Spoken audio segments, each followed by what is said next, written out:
Southwest Airlines is total chaos. They don't have any assigned seats. So everybody pours out. Have you flown Southwest recently? Jesse and Kelly DeForest, when we went to New Orleans a couple of weeks ago, they flew Southwest, no assigned seats. Helter Skelter. It's like Charles Manson took over the airlines. Helter Skelter, my friend. Exactly. Imagine it. Oh, it's like musical chairs. All of a sudden, people are like diving for seats. As if you went to a concert and they just opened the gates or a ball. Imagine if you went to a ball game. And it happens at Saratoga, I guess, which is opening up later on this week. Saratoga Race Course, where the people are piled up by the gate. And as soon as they open the gate, they all make a mad dash to try and claim one of the tables outside. I mean, people running. People have guys stashed in there. They pay people to wait online and claim a table for them. The time. Wake up with Defo, joined by Lubie. Welcome to the Defo Show.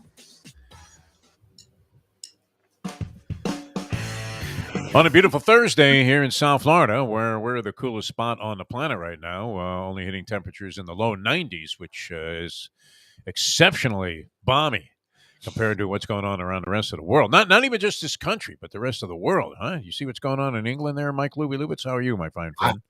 I'm good, and I guess I'm not as hot as I thought I was. Yeah, it's so hot to me. It's balmy outside there, yeah.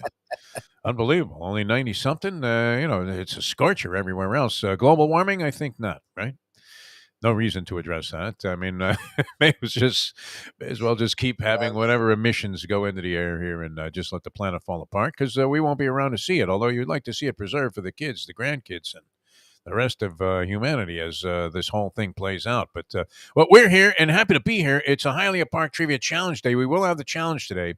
Gergel's still off in exotic locations and was vacationing in the Maldives, and I think he was there for the duration. Are 10 days in the Maldives maybe too many days in the Maldives? What do you think? I mean, what's going on in the Maldives that would keep you occupied for 10 days? Relaxing. I could do like 3 days. 3 days? Yeah. I guess just laying down and relaxing. I mean, I'm sure there are places to go, but every time I've ever heard or seen anything of the Maldives, it's those water bungalow things. Okay, so how long can you drink Mai Tais and read? After a while, I would think that gets a little stale, no? I mean, hey, what do you want to do? You want to go outside? Nah, let's just stay in and drink. That'd be it. Anyway, he's in an exotic location. The Maldives, I believe, is where he still is. Dave Gergel's Gergely. But I went to work last night. I put the Defo research department into action here, and I have in my hand, Lubie, I'm not sure how challenging these questions are. I tended to think as I was making them up that they were kind of easy. So I think it's a good day if you want to get involved in the Hialeah Park Trivia Challenge to take a shot. And we'll play as many people as we can. Do it for about an hour here on the program, beginning about 7:30.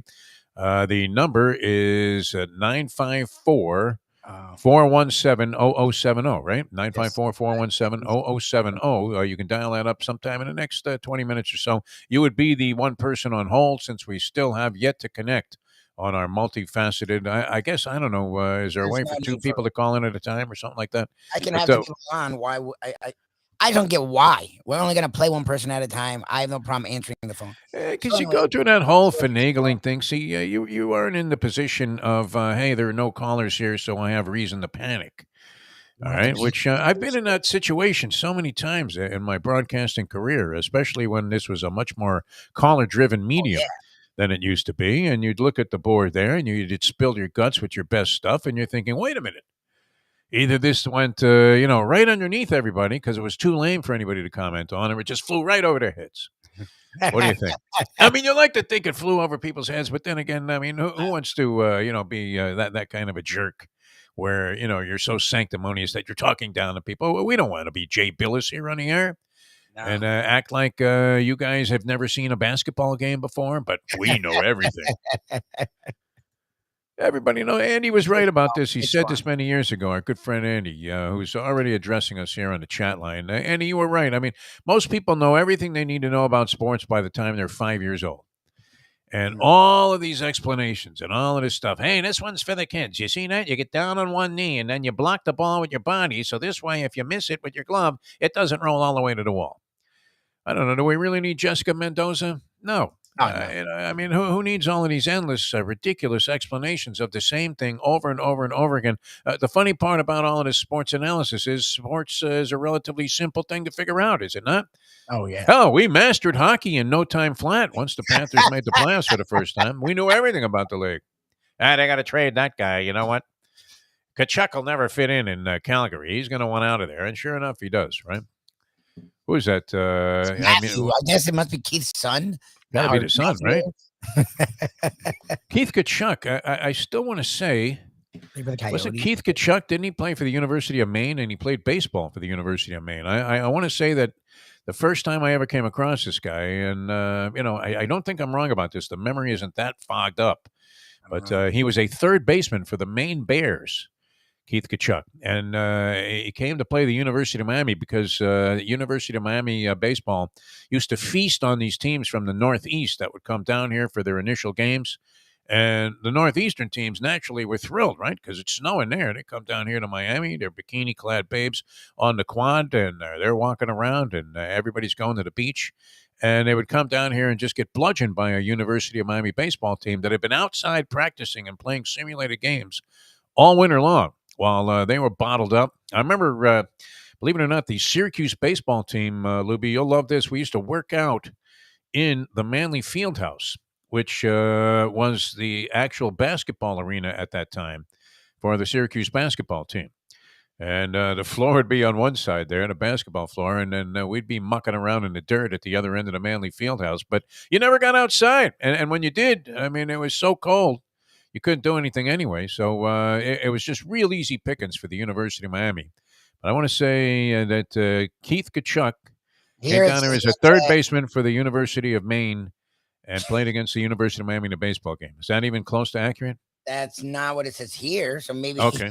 All right. Here it says he played high school in Massachusetts. He played one season of collegiate hockey at Boston University, and then went on. All right, then it wasn't him. Draft, Who was the guy then? That was like the third baseman for the University of Maine. He was like, there you go. I just was complimenting myself on having a memory. I could have sworn it was Kachuk, but it was a prominent NHL player with like a weird name like Kachuk. Was the third baseman for the University of Maine and played against University of Miami in baseball. And I remember thinking, wow, what is this guy doing out there on the baseball field? He's supposed to be some big hockey star. Nonetheless, I mean, the truth was it was impossible for these guys to come down here and have any kind of success playing baseball because they'd been on ice, literally, for the entire off season while Miami was just chomping at the bit and ready to go. So it was fairly easy for although they always played a representative schedule against tough teams, right? They played Florida State 3-4 times a year. Baseball? They played Florida baseball. Yeah, they didn't mess around when it came to baseball. Those rivalries were very solid, and the game's extremely entertaining. All right, so we'll have the Hialeah Park Trivia Challenge. Maybe we can figure out who that third baseman was. I don't know. He was a hockey star, though. I gotta look that up. Hockey star played third base at the University of Maine. That's going to drive me crazy for the rest of the show here.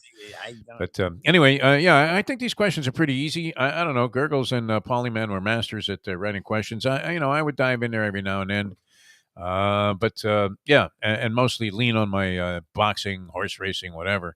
But I think you'll have a good time playing the Hialeah Park Trivia Challenge. We'll do that for a Landlubber's gift certificate, which Lubie is more than happy to give away because you will be at Landlubber's tonight, correct, with your trivia competition? Now, the professor is always on board with that? The professor assists you on all of these? I mean, he does. I assist him more than he does the questions. He comes up with the music, and I MC. So he's there. And this is at Landlubber's. Tuesday, we're at Vega in Pompano Beach. Yeah. Thursday, we're at Landlubber's in Plantation. Yes, sir. Very nice. Okay. And is it general trivia or all sports trivia at Landlubber's? No, there's barely any sports. There's usually 1 sport to 2 sport question a round, and we have 4 rounds. So how is Lenny so good at it with the Chronics? I mean, because he has a really good team. Like Lenny, he doesn't win every week, but when he goes with his full team, like 5-6 people, those are the teams that win that have a wide range of knowledge. Because Ken's are very all over the place. He'll have science. Questions are impossible. Yeah, he'll have social things. He has sports. He's like geography. It's all over the place what he does, and he's really bright. So he thinks they're easy, and I'm like, I couldn't. If I did play this, I'd get maybe 2 around. Maybe like Yeah. I've never been told to be stupid. I'm probably slow at times, but I'm never told to be stupid. It's fun because he has a great sense of humor, but like he's really bright and really well read. So he just assumes everyone knows who the Secretary of India was in 1974. It's like, Yeah. no, don't know that. I've never No, heard of that. it's kind of like my brother. He assumes that I know a lot of stuff that I have no idea what the hell he's talking about. And I just, yeah, that sounds cool. Okay. That's it. All right. So we'll have that coming up 954-417-0070. Tell your friends if you're inclined to play. And we'll have the game coming up here in just a few minutes, about 20 minutes from now. We'll get going with the Hialeah Park Trivia Challenge. And always a pleasure to be representing Hialeah Park. Black Wednesday, we survived it, Lubie. We should have come up with a list yesterday. We should have come up with a public service. I feel like we really let our audience down yesterday. Things that you can do and engage in on a Black Wednesday when there's no wagering action whatsoever. Now, it turned out to be a little bit of a misnomer. You did have Saratoga going if you're a horse playing degenerate. If you're a sports bettor, I don't know. Are all horse players sports bettors? No. All sports bettors certainly are not horse players. So I'm not sure that would satisfy the need and the impulses of the people that like to gamble on, baseball games and things like that, to have just action going at Saratoga. There's always some racetrack open somewhere that you can bet on. All right, whether you're talking about a Monday or a Tuesday, I mean, you might be relegated to betting on a bunch of schleppers and bag ladies when it came to actual thoroughbred stature. But nonetheless, you're looking, and the horses, they have 4 legs, most of them, and they run, and it's somewhat similar, is it not? Even though you have a much higher quality of racing, and there's a different air about it when you're talking about Saratoga. But no baseball action, but we dive right back into it today, huh? Doubleheader today, day-night doubleheader. I guess that means it's a license for the teams to charge, twice for what normally would be considered one package there, a doubleheader. Do you ever get a doubleheader anymore where you only have to pay one admission in Major League Baseball? Big staple of my youth, Lubie. You used to target all of the days that were doubleheaders. Find out, you would hope that it was like bat day or cap day or something also. And you'd go to the ballpark, and, the thinking was, hey, why pay for one game when you can get 2 for the price of 1? It was Publix. It was BOGO, my friends. But the Yankees and Astros play a doubleheader to open things up, although it's a day-night affair. So, obviously, I would think one of these games is a makeup game of some sort. Yankees-Astros, 1 o'clock today. They get underway. And the Marlins return to action. We're going to have Jessica Blaylock join us later on. I mean, what can we say about the Marlins? Pablo Lopez goes to the mound today for the Marlins. He's having an excellent year. He's only 6-4, so kind of quiet on the record side, but 2.86 earned run average. He's been very consistent throughout most of the season, playing well. They have Sandy Alcantara, the All-Star, fared very well in the All-Star game. I believe, what was Alcantara? Was he 9-2, 9-3, something like that, with the league's lowest earned run average? So you have 2 guys at the top of your rotation that are doing a lights-out job, and yet you sit there, well, what are they, like 5 games under 500 now? Yes, and the they're 5 out. Miami Marlins? Wow. Is there any chance that they do anything? I think in wild card standings, they're like 5 games out of the card. Also, let's see. I got it right here, Lubie. 5 or 5.5. 5 and a hook out on the wild card, 43-48 on the season, 14 games back of the Mets. Obviously, then 11 and a hook back of the Atlanta Braves, trailing the Philadelphia Phillies, and 5.5 back in the wild card. Wow. That doesn't look too pretty for a team that was supposed to make some kind of an ascent. That Jorge Soler that they picked up, who was the World Series MVP, is hitting like 216, maybe even lower than that. He has a few home runs, but the Marlins are not exactly a power-laden lineup to begin with. Nope. But a lot of guys, just doing nothing. Huh? Nothing. Jazz, and that's it. Everyone else is it. So Jesus Sanchez has had some moments, but other than that, like, it's very disappointing. Cooper. Garrett Cooper's been all right. He made the All-Star team. I think he's hitting 296. Might be the highest Marlins average for somebody with significant at-bats. But just nondescript nothingness going on with this team. You don't see them rallying in the second half of the season. Myth of the Sisyphus, whenever it comes to getting near the 500 mark, every time they get near there, boom, they get pushed way back, including getting swept at home by the Philadelphia Phillies. And it's just another year of just rampant indifference when it comes to the team here in town, which is unfortunate because baseball right now, I mean, should be grabbing the spotlight. And I would imagine that you won't see a whole lot of buzz about the Marlins once the Dolphins go to training camp. And that becomes the obsession of virtually everybody here in the South Florida, on the South Florida sports landscape, where every piece of minutia is reported. And the Marlins could go on a 12-game winning streak, and nobody would know. So we'll see. And that was my problem today because I was like, all right, I know camps are almost here, and I know ESPN really does. Let's compare this team and talk. I'm like, I don't care about any of that. So no, the Heat. There's literally nothing happening with basketball. Durant and Mitchell, nothing's happening there. Okay, so you can't talk Heat. Marlins, it is the halfway point or all-star game. Let's talk Marlins. Let's talk baseball. So I'm like, all right, that's why I was reaching out to everyone. And then right now, I'm like, what are we going to talk to her about? They were like, what do you say? Like the Fire Mattingly campaign. I mean, it's almost like hang Mike Pence. I know what's going on here. Even Patrick Fox, the mild-mannered Patrick Fox, says Mattingly has to go. That Mattingly is the reason that it's a blown assignment this year. He's not the reason, but at some point, look, and we've defended him because we like the guy. He's been good to us, and we sort of can empathize with the situation. Like, they don't put money into the team. What is he supposed to do? However, he's supposed to go with young guys, and time again, he keeps getting young guys that do not grow at all. Like, none of them. Like, you're telling me that trade for Yelich, all those guys are supposed to be superstars. No one grew. No one. Yeah. Like, at some point, that does come down to the manager. Look what the Heat do. The Heat have young guys come out of nowhere every year and blossom and make massive amounts of money. Like, coaching. The Rays do it too. I mean, they no one's heard of, keep replacing people. Grow. Yeah, and they grow.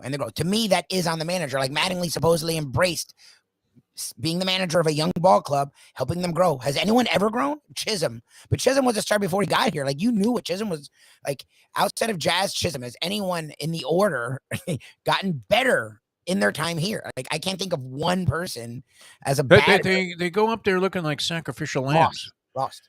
I mean, you don't see a lot of. I mean, I don't know that you need to demonstrate the so-called swagger every time you step up to the plate, but the body language of Marlins hitters is not necessarily positive, is it? Doesn't it seem like they go up there resigned to making outs, right? And they leave the plate disgusted with themselves. I mean, from a batting average standpoint, which if you're not going to be a power team, at least get on base once in a while. You're looking at an absolute abysmal disaster. So not much there, and I guess that you have to have some kind of dynamic closer or setup in the bullpen. I mean, if you look at the Mets, this Edwin Diaz, who they wanted to run out of town his first year. Remember how bad he was? Diaz was acquired, and they already had a situation. It seemed like covered, and people were wondering what the hell are they doing. They brought this guy out, and he was a human arson squad. Right. Never mind the Rolaids Relief Man of the Year. I mean, this guy was having people reaching for Maalox. I mean, it was just anything so they could have a bowel movement because they were just paralyzed with fear every time he took the mound. And he's having an amazing year. And the Mets, I believe, are 50-0, something like that, in games that they've been leading going into the ninth inning. They have some ridiculous record. It couldn't be 50-0. I guess it could be, right? They've won it can like be nearly 60 games. Yeah. So, they don't lose when they're ahead. That's not true of the Marlins. They've coughed up at least a dozen games, in ridiculous, I mean, just horrifying fashion. Late in ball games. Now that could be on the manager too. I mean, if you feel like Mattingly's mismanaging these situations, that's what Eric thinks. That's Eric's possible. Yeah, Eric's lament this entire time is he doesn't know how to handle the ball club, and I don't blame him for that because again, you and I have seen they just keep throwing him young guys, but he supposedly embraced that. So at some point, when is it like, okay, I don't know if another guy's going to do better. But is it year 8? He's been here a while now. This is a long tenure for a Marlins manager, and they haven't gotten better anywhere. Like, the pitching's great. Yeah, every draft pick's a pitcher. Of course they should be good. At some point, you're going to have 3 guys be good when you drafted 12 pitchers. Like, none of their bats are doing anything at the big league level, and it continues to be. Soler was great. He's nowhere. I just don't get. He was never great. I would dispute that. He had a good postseason. He was strong in the World Series. Yeah. Did that make him a great player? His highest batting average in his career, and he's been in the big leagues like 9-10 years. was 265. That's the most he's ever hit. And that's So I don't know that I'm, foaming at the mouth for a 265 hitter that might get me 25 home runs. Is that really what baseball teams are coveting? Is that something that you want to say, wow, I mean, we really turned the corner here. We got this 265 hitter. And as I said, I might have to rethink my entire perspective on Major League Baseball hitting, because maybe 265 is the bar, right? You have all-stars that are hitting 219. It's crazy to see how the contact aspect of the sport has diminished to the point where you're more than happy to see a guy hit 250. It just used to be considered just absolute failure to be 250 or lower. The Mendoza line is 200. What's that? 308 is top 10. 308. Yeah. I'm surprised there are even 10 guys, that are hitting 300. And that may be all across the big leagues, not just one league. Because if you look at the top 10 batting averages in each league of qualified hitters, I would bet almost my bottom dollar here, which I'm pretty close to. But nonetheless, I would take a shot with it that you don't have 10 300 hitters. Here you go. Yeah, you do. Leagues. 20th in all of baseball is 301. So literally, you have 20 players in all of baseball hitting 300 or more. You know how many players are in baseball? Like 20 players in all of baseball. Every team had at least 2 or 3 before. Imagine it, yeah.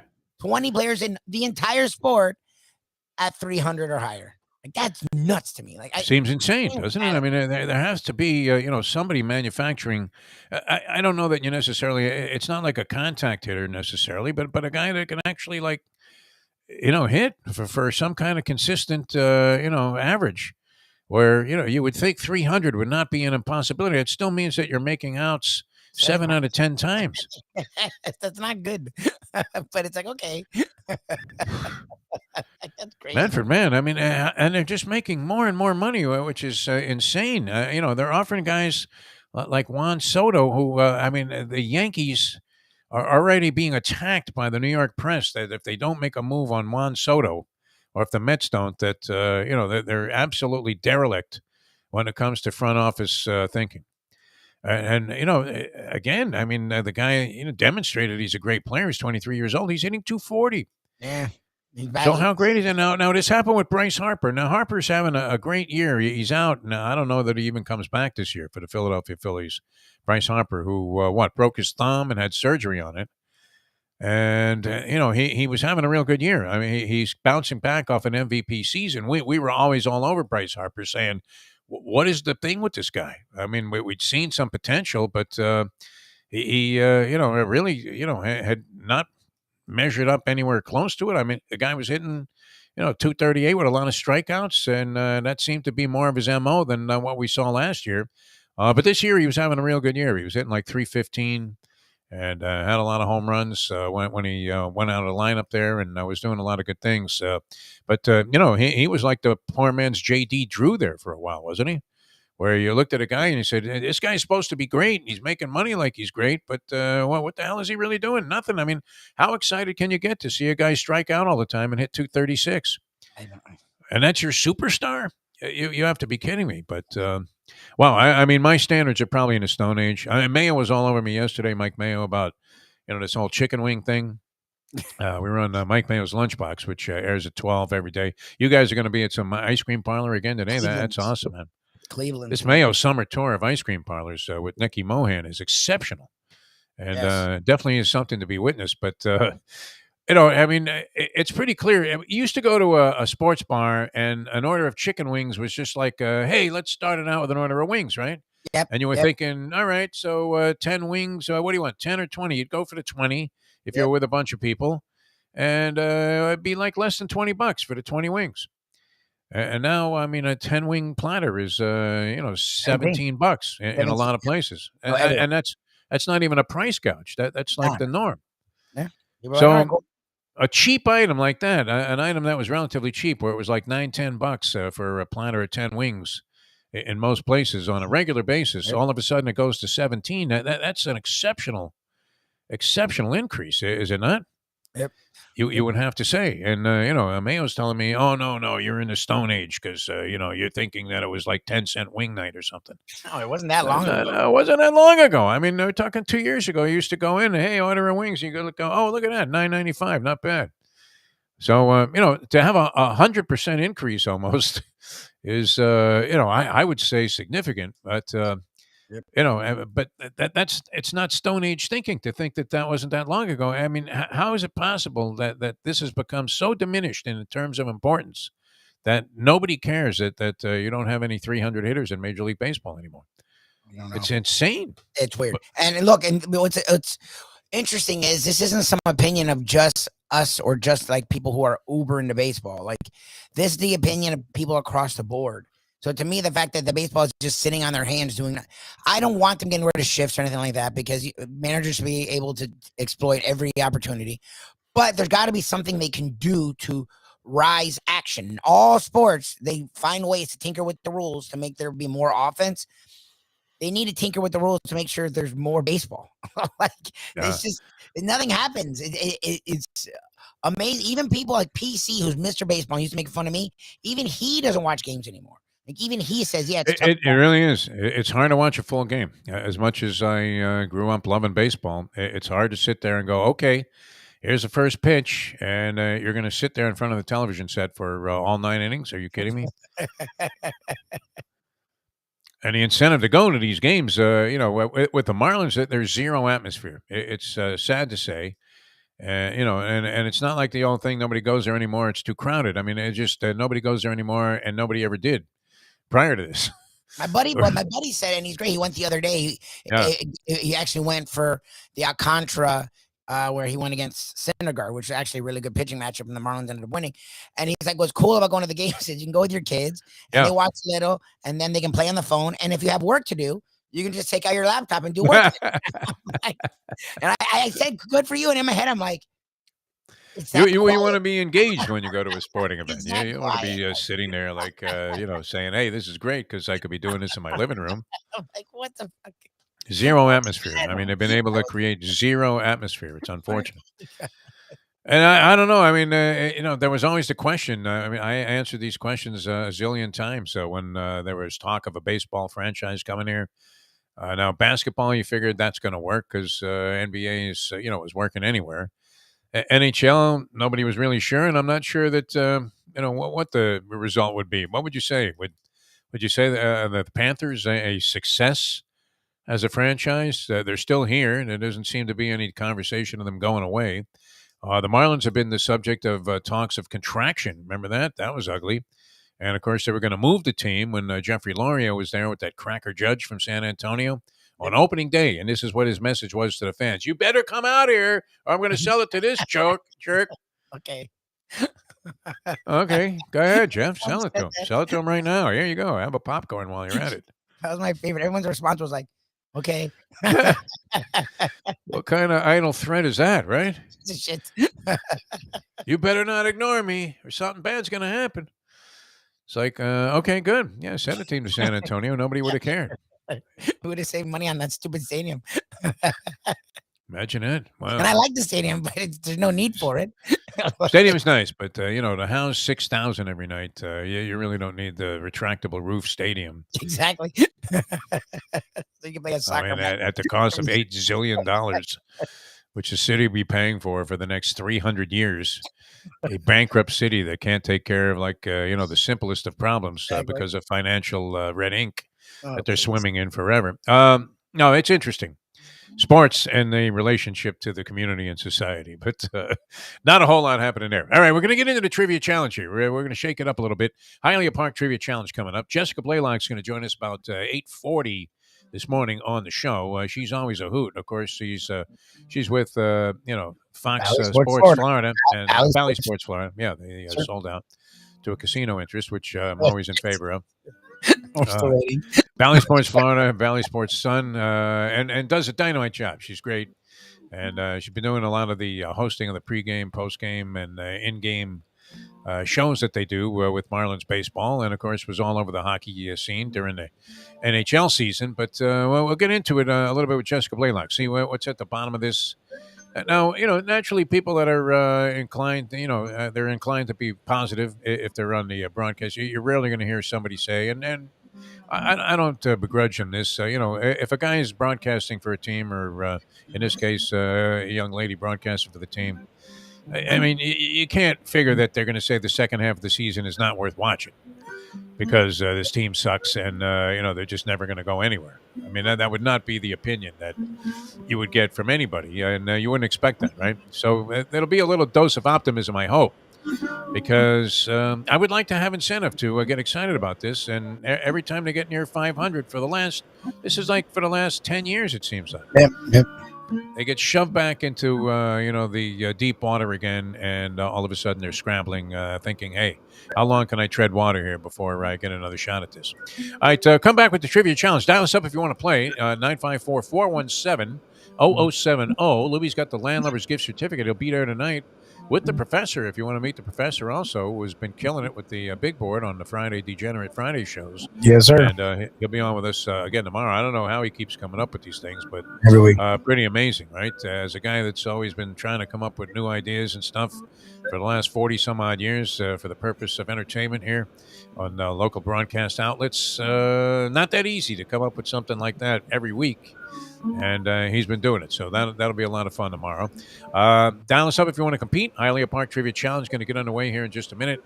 954-417-0070. Always great to be at Hialeah Park or to talk about Hialeah Park.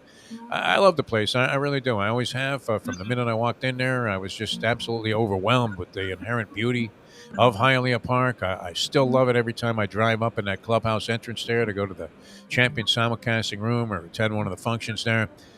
Amazing. I mean, just unlocks like a feeling of history and culture. And you just have really the grand old lady of thoroughbred racing right there in front of you. And then when you walk in, it still looks the same, except for the fact that the infusion of old and new is not always, or the marriage of old and new is not always that simple, right? Where, you have an older structure that has its elegance wrapped up in the architecture and things like that. But you want to put in a new modern facility like a casino. Man, did they do a great job of integrating the two together. Just absolutely fantastic. So you have the champion simulcasting room, the poker room, the casino there. Steve Calabro has the machines humming in there, all your favorite Vegas-style games. And you can't help but have a good time. Great food and drink all over the place. They treat you like a champ. It's really a wonderful experience. And now they have a big player card incentive. So if you get a player card, you get all kinds of just absolutely generous rewards that go along with it, including a lot of free play. So check that out when you go through the door. Get yourself a player's card or trade in your old player's card and or show them that you're a VIP somewhere else. And then, wow, I mean, it's red carpet the rest of the way at beautiful Hialeah Park. All right, jump on board. 954-417-0070. We'll have our first set of questions coming up on this week's edition of the Hialeah Park Trivia Challenge in a moment. I'm Jeff DeForest. He is Mike Lubie Lubitz. And we return here on South Florida Live in a moment. Now that. What was Mayo bringing up yesterday? The Byzantine Empire, like when he was bringing up something from the 1800s and talking about it was like no one talking about that.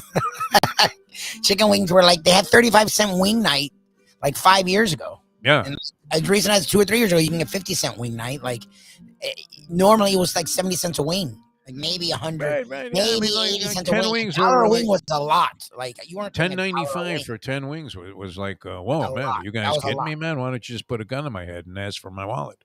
All right, back with more in a moment. Now that it's 7:34. Ponies in Style at Champions, the outstanding simulcasting room at beautiful Hialeah Park. Yes, the grand old lady of thoroughbred racing has never been more vibrant. And you can wager on the races from the top tracks around the country while enjoying a cocktail at the Brass Rail Bar or any of the fine food served throughout the facility. If poker is your game, you're covered in Style. And you can play all your favorite Vegas-style games, including blackjack, craps, and roulette, in Hialeah Park's sizzling hot casino.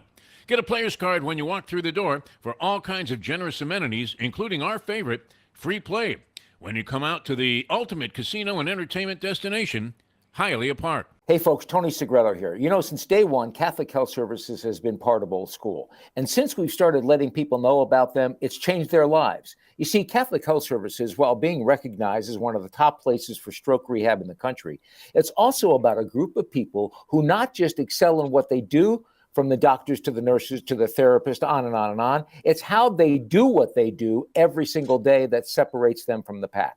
They do it with a passion, unmatched, and the inclusion of family in every step of the process.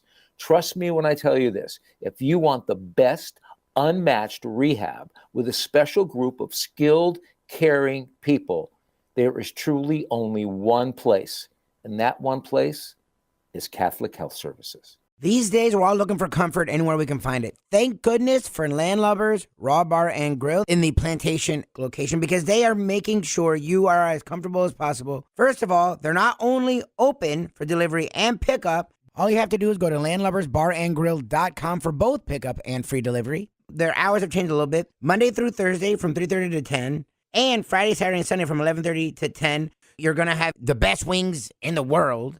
You're going to have a great burger. You're going to have their amazing soups. Again, Landlubbers, Raw Bar and Grill. It's nice and easy. Just go to landlubbersbarandgrill.com for both your pickup and free delivery. Thank goodness for Landlubbers for making you always feel right at home. Oh, Solo Volante will be coming late. Oh, Solo Volante, the Belmont's now 1 mile and an 8. The finish line is coming up quick. Luca Panici just switched the stick. The only way to get your morning started is with Defo, joined by Lubie, right here on the Defo Show. Who knew he had such talents? The Polyman doing opera there, the Luca Panici opera. As our good friend Luca Panici of local jockey colony fame here at Gulfstream Park rode in the Belmont Stakes on Sole Volante. Unfortunately, did not really make much noise there. A non-menacing sixth, I believe. Luca was that day, but still quite a distinction. As our good friend Luca Panici was riding in the Belmont Stakes, Polyman with a musical tribute that I think is unparalleled in terms of that sort of thing. Anywhere you could have Marilyn Monroe singing "Happy Birthday" to John F. Kennedy. I mean, that was one thing, but Polyman, Sole Volante, an original song. I thought that was really quite a touching tribute to the event that one of our friends was going to be riding in a major sporting event or participating in one. All right, we're ready for the Hialeah Park Trivia Challenge. Are you ready, Mike Lubie Lubitz? Are you ready to go? Let's All go. right, I feel like Michael Buffer. Are you ready? Ready to rumble. We are ready here, although we probably have to pay him royalties now that we mention his name and rumble in the same breath. We're ready for the Hialeah Park Trivia Challenge. I've assembled some questions here. Now, the quotes are some of my favorites all time. So, I went back in time, and I always have to start with this one whenever we give the first set of questions, and I'm on tap to come up with the goods here. Dave Gurgles Gurgly, Maldives. I don't know what he's doing. Is he free diving in the Maldives like that guy Jay did in that Chasing Mavericks movie? Because he checked out. Right? Now, that was the end of this guy, like 24 years old. He survived like surfing 100-foot waves, but diving in the Maldives, it was like no standing 8-count fighter could not be saved by the bell, including in the 12th and final round. Unfortunate, and it was a sad ending to what was sort of, a corny but uplifting surfing movie. And Polyman is vowed to return soon.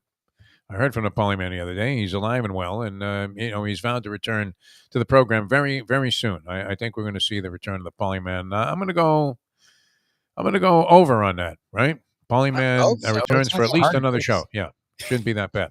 All right, so we're going to start it out in honor of the Polyman. This is not easy baseball, but I always have to use this one because I really miss this guy. He was one of the great people I got to meet during, my dabbling in the broadcasting industry here. And I think, if you're judging success, you could judge it by like the amount of money you made or the amount of possessions you have or, what people thought of you. I don't know. But, one of the great measures of success, I think, in life is the quality of the people that you got to know. All right. And I was very lucky in that regard. I got to know I was always on the fringe of greatness where, I got to kind of hang out as, just friends with a lot of great people, including Burt Randolph Sugar, who had great admiration for. I mean, I was sort of awestruck when I met him because I thought, and I'm not a jock sniffer, as you know, Lubie. I mean, to me, people are people. And obviously so many, that I had seen 8 zillion times on TV commenting on what was, at least up there in my top 3 or 4 favorite sports, boxing, an iconic figure. So I get to know this guy, and I've told the story many times about I almost ended up getting married because of Burt Sugar, as he had led me down to the chapel in the basement of the MGM Grand with some French blonde that we had met at the bar, and was actually like ready to pay for the wedding. And I'm like, no, I don't even know this girl's name yet, Burt. What are you talking about? He says, it doesn't matter. We're in Las Vegas. Just go ahead and do it and see how it works out. That's great. Like, really? You got to be kidding me. He was a frequent guest on our show. It was always a delight having him on. So this is in tribute, to the Polyman and to the great Burt Randolph Sugar, who said, when asked about his philosophy in life, I'd rather be a good liver than have a good liver. Was that Burt Sugar, Burt Reynolds, Harold Reynolds, or Harold Baines? And let's roll the random phone scrambler to select our first player. All right, and we have Pat. Pat, who is already live on the chat line here. Pat, you're also our first player here on the Hialeah Park Trivia Challenge. Good morning, Pat. How are you, my friend? I'm fine, guys. Good morning, It's Mr. correct. Black. Yeah, it was a great Burt Randolph Sugar. So you are on board with Eric, Eric the Jet fan, who's also a giant Marlin fan, and you say Mattingly has to go? Is that your opinion? Yeah, I think he's fine. I mean, he's a great guy, but I think his time is up right now, to be honest with you. Wow. All right, Pat, because you're not usually like one of these hypercritical guys. You're more inclined to give a guy a break and the benefit of the doubt. All right, you have 1 point. You're going for 2 here. True or false? Hard-nosed wide receiver Steve Smith was a bit of a softie when it came to his favorite television shows, and he listed his favorite show of all time as being I Love Lucy. True or false? Remember Steve Smith? He was always fighting everybody. Steve Smith, false. No, that's true. He was a big fan of I Love Lucy. Lucy! You got some explaining to do. Steve Smith, huh? You can't picture that. You figure he'd be watching like some mixed martial arts movies or something. But no, he was a big fan of I Love Lucy.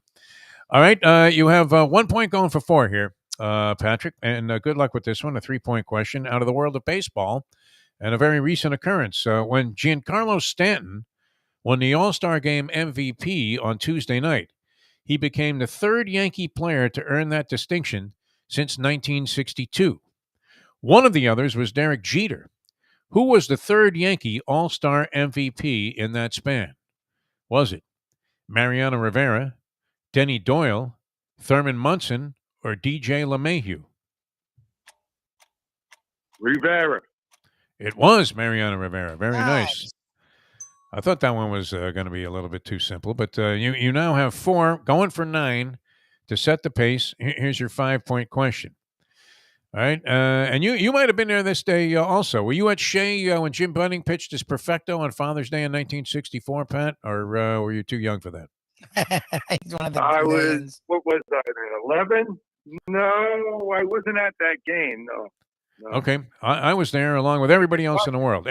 Everyone in the world, including me, was at Jim Bunning's perfect game at Shea in 1964 on Father's Day when he tossed that gem in the first game of a doubleheader for the Philadelphia Phillies. And I do remember Rick Wise starting the second game of the doubleheader for the Phillies, which I believe was won by the Phillies like 8-4 or 8-5, something like that. Bunning would throw a no-hitter in the American League 4 years later while pitching for what team? So he threw a perfecto in 64 and a no-no for an American League team in 1968. What American League team was Bunning pitching for? The White Sox, the Tigers, the A's, or the Orioles? Jim Bunning, the A's. It was not the A's. It was the Detroit Tigers.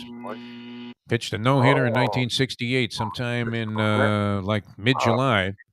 So, that'll be a subsequent question about pitchers that, I don't want to give it away. So, I tell me what the question will be. yeah, because these guys are too sharp, man. They'll be looking that up. All right, Pat, not a bad job there. 4 points has you currently obviously setting the pace since you are our first player. You can dial us up if you'd like to play it, 954-417-0070, 954-417-0070 if you'd like to play the Hialeah Park Trivia Challenge. Of course, we always recommend that you go to Hialeah Park. And if you do go down there, I know Gurgles would want to throw in a word for Perdomo Cigars, which he's been representing here on the show for 25 years that he's been on the program with us. And, I got to know Nick Perdomo very casually. I mean, he was always a big radio sponsor in the early days before cigars became a very popular item. In fact, cigars were kind of taboo. They were very much in vogue, and then it was like, nobody smokes cigars anymore. And then all of a sudden, they made this giant comeback, and now, once again, everybody's smoking cigars. And if you're going to smoke one, smoke a good one, and that would be Perdomo Cigars, located in Miami Lakes and universally available all over the place. I remember being in Puerto Rico, and there I was in San Juan, and I passed by some cigar shop. What's featured prominently in the window, Lubie? Perdomo cigars. Yeah. Yep. So they make many different types, and you're going to love all of them. Dave Gurgles Gurgley, as I said, a big proponent, and he'll go out and smoke them. I'm not a cigar smoker, but I do know Nick to be a man of just great honor and distinction. He started from scratch, literally. He was rolling cigars out of the trunk of his car. Next thing you know, he had one of the biggest businesses anywhere in the world. Perdomo Cigars, proud sponsors of the Hialeah Park Trivia Challenge. All right, another player ready to go here, and we're going to go ahead and toss out another set of questions, getting back to some of my favorite quotes. And this one also it comes from the boxing world, which was a source. I mean, it's one of the reasons I love the sport. You had access to these people, and they were real characters, and they often said, if not remarkable, really funny things. This longtime trainer and celebrated trainer had many world champions, and he was being questioned about the work ethic of one of his fighters, Andrew Galata. And he took exception to that, and he said, what do you mean this guy doesn't train hard? He gets up every day at 6 in the morning to train no matter what time it is. What's that? It's always one of my favorites. Lou Duva, Lou Savarese, Lou Pinella, or Lou Costello. We're going to roll the Renophone Scrambler and select our next player. Oh, my God. Sounds like something A-Rod would say on a broadcast. Andy, you're on the Hialeah Park Trivia Challenge. Good morning, Andy. I'm gonna go with Lou Duva. A. Duva it was. A is correct, sir. Duva. All right. How are you, by the way, Andy? Are you all right? What's going on? I mean, is that chick still in the circulation, in the rotation? No, she disappeared. I'm running through a streak that I don't know. I'm great on the first couple of dates, and then they roll a 7. Yeah, they realize. It's always weird, when chicks just disappear completely. Not even a lose my number proposition. Just go. It just disappeared. All right. They figured me out. Exactly. That's what it is. All right. Here's a true false for you. You have 1 point. You're in a game, and this one would put you at 2 to get this one right. Often a pivotal question. It's like pivotal game 1, pivotal game 3 in the playoffs. Former big leaguer Yasiel Puig was pulled over in Chattanooga, Tennessee, while he was playing for the Dodgers minor league club and charged with going 100 miles per hour in a 50-mile-per-hour zone. What was odd about it is Puig was he was with several intoxicated teammates, but he was actually serving as a designated driver at the time. True or false? Was Yasiel Puig the designated driver when he was pulled over for going twice the speed limit in a small town or in a small street in Chattanooga? I never heard that story, but I'll go with false. No, it's true, man. He was a designated driver, and he was driving like a maniac. They would have been better off with one of the intoxicated guys driving. At least they might have been somewhat within the parameters of the speed limit. All right, one going for 4 here. And this gets back to this whole Jim Bunning thing. Besides Bunning, 4 other pitchers have thrown no-hitters in both leagues. Who of the following is, you ready, Lubie? Not is Not. not Not. among them. All right. So one of these guys did not throw a no-hitter in both leagues. Is that Hideki Nomo, Randy Johnson, Aníbal Sanchez, or Cy Young? It was Cy Young. No, Cy Young did it. Aníbal Sanchez did not throw a no-hitter in both leagues. Nomo and Randy Johnson, Cy Young are among the five. Nolan Ryan is also one of them, and now, and then of course Jim Bunning did it as well. All right. I'm going to catch Pat in the stretch here. I'm going to catch him on the last question. That's what Okay, I think you might get this one. I'm very confident in you, as a matter of fact, Andy, that you will nail this one. I thought it was a little bit of a softie when I put it on the sheet here, and then I said, I'm too lazy to look up any more stuff, so I went with it anyway. So here you go. You get kind of the gift question. It's going to seem like the game was fixed. There's going to be an investigation. Who was the All-Star Game MVP? Because we talk about nobody remembers who won the All-Star Game, except that, you can always pencil in the American League now because they've done it 9 times in a row. And Stanton wins the MVP this year, even though he did not have the game-deciding home run. A lot of people thought it should have been Buxton, but Stanton being a Yankee probably got favorable treatment from the voters there that were in the press box. Who was the All-Star Game MVP in 2021, just last year? Was it Shohei Ohtani, Rafael Devers, Xander Bogaerts, or Vladimir Guerrero Jr.? Oh, Jesus. I've got no clue. I didn't even watch it. I didn't even watch it, but I didn't even watch it Tuesday night. Yeah. No, it was kind of insufferable. I mean, the whole thing. It really was. Yeah. It's like sad. All right, what do you think? Ohtani, Devers, Bogaerts, or Guerrero Jr.?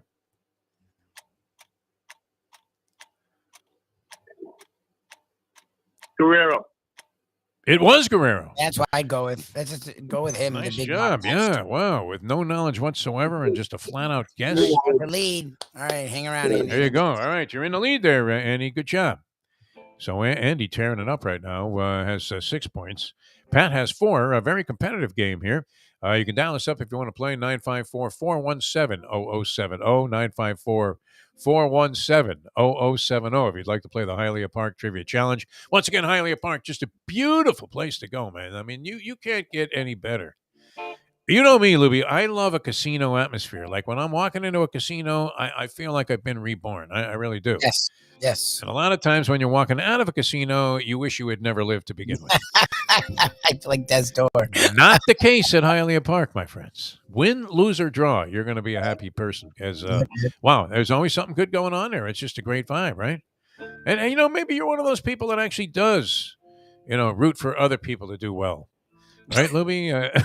I do. Even though you get hammered, one time, wow, I mean, I'm so happy for you because you won money, right? Yes. But it's not just about winning and losing there at Hialeah Park. It's about entertainment, and that's really what they try to cater to. They make sure that you're there to have a good time. They know you're there to have a good time, and they want to make sure that you have that. Whether you're playing poker, whether you're playing the ponies, whether you're playing all of their great Vegas-style games, craps, roulette, they have all that, blackjack, and, of course, the slot machines are paying off huge jackpots and dividends. The Players Rewards program is sensational there, probably the best of any of the local casinos by far. And they want to reward you if you come in there, get a player's card. You have free play coming, man. I mean, and different denominations, all the way up to like a couple of $100. And then if you're a VIP player, like the Mustang is with her Caesars Rewards card, being in like the Super Diamond, Hope Diamond status, then you really, get taken care of. I mean, carte blanche pretty much at Hialeah Park. So come down there, show them your player's card from another casino. They will honor that and set you up with all kinds of rewards and amenities and freebies that really make it so much fun to be a player at Hialeah Park. Check out the website. They have all kinds of special events going on at Hialeah Park all the time. They're always doing something great. That's hialeahpark.com. And or if you're having a special event, maybe you're having a dinner for your company, or you've got a lot of family in town, you want to have some kind of reunion thing going on, a great place to set it up Beautiful, Hialeah Park. They do a dynamite job with their catering and special events. They really do know how to put on and stage just a great, great show for everybody. It's always fantastic at beautiful Hialeah Park. All right, more coming on the Hialeah Park Trivia Challenge. We've got a couple in the books here so far, very competitive. Andy pulling it out of his fanny there with Vladimir Guerrero Jr. as last year's MVP of the All-Star Game, has 6 points, and Pat has 4 points, even though he's on board. I mean, it hurts me to hear this because, we're huge Don Mattingly fans, but this campaign that it's all Mattingly's fault, very painful, my friend. Very painful. It's not our fault, but I mean, it's not. Who's going to come in and change it? I mean, what's going to change with another I don't guy? know anyone doing that. Yeah, like I can't say anyone's going to actually change things, but do you keep doing the same thing is the problem. Joe Madden going to come in here and turn it around here? I mean, who do you bring in? Young guys, you got to find some new young blood. They do that. The guy bombs. He's gone after 1 year. It's crazy. All right, more coming up on the Trivia Challenge. We'll play a few more guys. Jessica Blaylock going to join us. We'll talk a little baseball with the lovely Jessica Blaylock of Bally Sports Florida and, of course, the Marlins coverage with the Marlins getting underway. Wow, I mean, I'm glad she's getting up with us because she's going to have to hustle down to the ballpark. No, Lubie? Marlins at home today against the Texas Rangers, 1 o'clock game on that. Well, yeah, that's why she probably is going to Buck, so that's probably perfect. She's not always the most early riser, so I guess we will be her wake-up call. I don't know if that's a good or bad thing. And should be refreshed after the All-Star break. We'll see what's happening. Maybe we'll get to the bottom of what Minervini's doing in Idaho, right? What is he, picking potatoes? What is this guy doing? That's my favorite You response. could just go get a thing of fries here and stick around South Florida where we have beach weather every day. All right, back with more in a moment. Now that. The time. It's 7:56. Folks, Tony Segreto here. Let me ask you a question. What do you look for when you go out to eat? Good food, obviously, friendly atmosphere, not too loud, but good energy, reasonable prices, and a place where you feel comfortable. All those ingredients, no pun meant there, are hard to find unless you're talking about the Texas Roadhouse. You see, they encompass all of those attributes. Really, really good food, amazing atmosphere, good for a family, good for a date, or just a night out for yourself, and prices that will make you extremely happy. Their ribs, unmatched. Steaks, hand-cut every day. Everything, and I mean everything, is made on site, including their incredible bread. It's the one day, folks, that you can forget about low-carb diets. Trust me when I tell you, Texas Roadhouse, your restaurant, your destination when you say, where should we go and eat tonight? From the newly renovated sports bar to the beautiful bayside views captured at the Tiki Bar, Jimmy Johnson's Big Chill has it all. Located at mile marker 104, the Big Chill also offers waterfront dining while experiencing breathtaking sunset views of the Florida Keys. It's simply the hottest spot in the Keys to cool off. That's Jimmy Johnson's Big Chill at mile marker 104 in Key Largo. For more information, call today at 305-453-9066. I have sinned against you, my Lord. The only way to get your morning started is with Defo, joined by Lubie, right here on the Defo Show. Welcome back to the show, Thursday edition of the Hialeah Park Trivia Challenge. A little bit different today. Dave Gurgles Gurgley still free diving in the Maldives. And, wow, I mean, once again, we have to congratulate Gurgles on his approach, where he has a woman that goes Dutch with him. He doesn't have to see her or have any other responsibility, emotional attachment to her, except on these trips. I mean, just a straight-up shipper. Wow. Gotta come in, run in Maryland, get the money, and go right back to the barn in New York. Unbelievable. A shipper. And just experiencing a lot of great things in life as a result of that. Although I'm not sure, is this the same shipper? Did he say as the one he had in Las Vegas last year? It's at not the new, 70th birthday? someone different. He has a few different, I guess, lady friends that he's had for years. How does he have these arrangements with many people? It's incredible. They're just Hugh friends. Hefner didn't have it as good. I mean, he really didn't. He said there's no romantic involvement, so I'll believe him on that. I mean, really. Wasn't Donnie Trump trying to be the poor man's Hugh Hefner? Oh, Did that not strike you throughout his entire lifetime that he always wanted to be thought of in that yes, sort of, Playboy, yes, 100%. category? Yeah. But he was paying for it, right? I mean, he was hitting on Stormy Daniels at like $30,000 a copy, and yeah. Hugh just had him falling all over him. I mean, it was amazing, all the way into, I mean, on his deathbed, they're two blondes, incredible. So anyway, good to have you guys with us. We have already great competition working here. As Andy pulled it out of his fanny, Pat ended up with 4 points. So that's first and second place, 6 and 4. And you can dial us up if you want to play, 954-417-0070. Lubie very generously, courtesy of Alex Sufrin's graciousness, giving away a gift certificate to Landlubbers, where he'll be tonight. Plantation, right? For those of you watching around the world, Sunrise Boulevard and Pine Island. If you're in South Florida, it's a lot of fun. It's a good time, and you get to meet the professor and see his brain at work, because he comes up with the questions, and you can tell that immediately. There's no way to come up with the stuff he comes up. Now, what's the setup? Are you standing in front of the crowd, Lubie? I mean, how does this work there? You've got a stick mic of the restaurant. We got the stick mic, and we just go. And now we're in the house speaker, so it's no. The other people annoyed that aren't playing the trivia that you're making such a ruckus, or is that shut off from the? We've done this now a little over. No one's complaining. Hey, who the hell is that guy up there with the funny voice? We've had two complaints. We had this older lady a month or so ago who was a little inebriated, and she wanted to sit at the bar. There were spots everywhere. She wanted to sit right in the front, right by the speaker. Oh, nice. And the server, there was a bartender, the manager, the GM, then the part owner all spoke to her. We're like, lady, we do this every week at this exact time.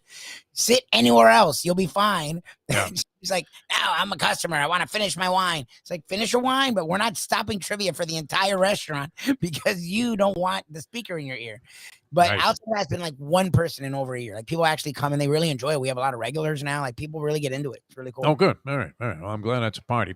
You guys can play tonight, or you might be spending your gift certificate there at a future time, and catch Mike Lubitz and the professor at Landlubbers in Plantation. All right, 954-417-0070. Back into the game we go. Jessica Blaylock coming up about 40 minutes from now here on the program. We'll get into a little baseball as we dive into the second half with the fine reporter for Bally Sports Florida. She does a great job. She really does, Jessica Blaylock. Whenever she comes on the show, I always feel like, wow, this woman really, really knows her stuff. And, it's nice to hear her perspective. So, and not afraid to do some daring things, right? When she ate those chocolate-covered grasshoppers or whatever those were in Seattle, I mean, who the hell is going to concessions? You're already getting screwed. And going, hey, why don't you give me for about $15 a bunch of those chocolate-covered grasshoppers? You're like, listen, grasshopper, you have an important lesson to learn. Could have at least had a cheesy-looking hot dog for $12.50. Hot dog day yesterday, Lubie. What did we come up with on that hot dog day? Any conclusions? I don't know about that Chicago dog. Everybody loves that Chicago dog with the pickle I don't spear like and the thing. tomatoes. The slice of tomatoes sort of mess what with is it. that? That's not a hot dog to me. Come on. No offense to the people from the Midwest there. Now Cleveland would claim that they have the best ballpark mustard, and I think it's called ballpark mustard. Yes. It is, yeah. That's actually the name of the brand. Yeah.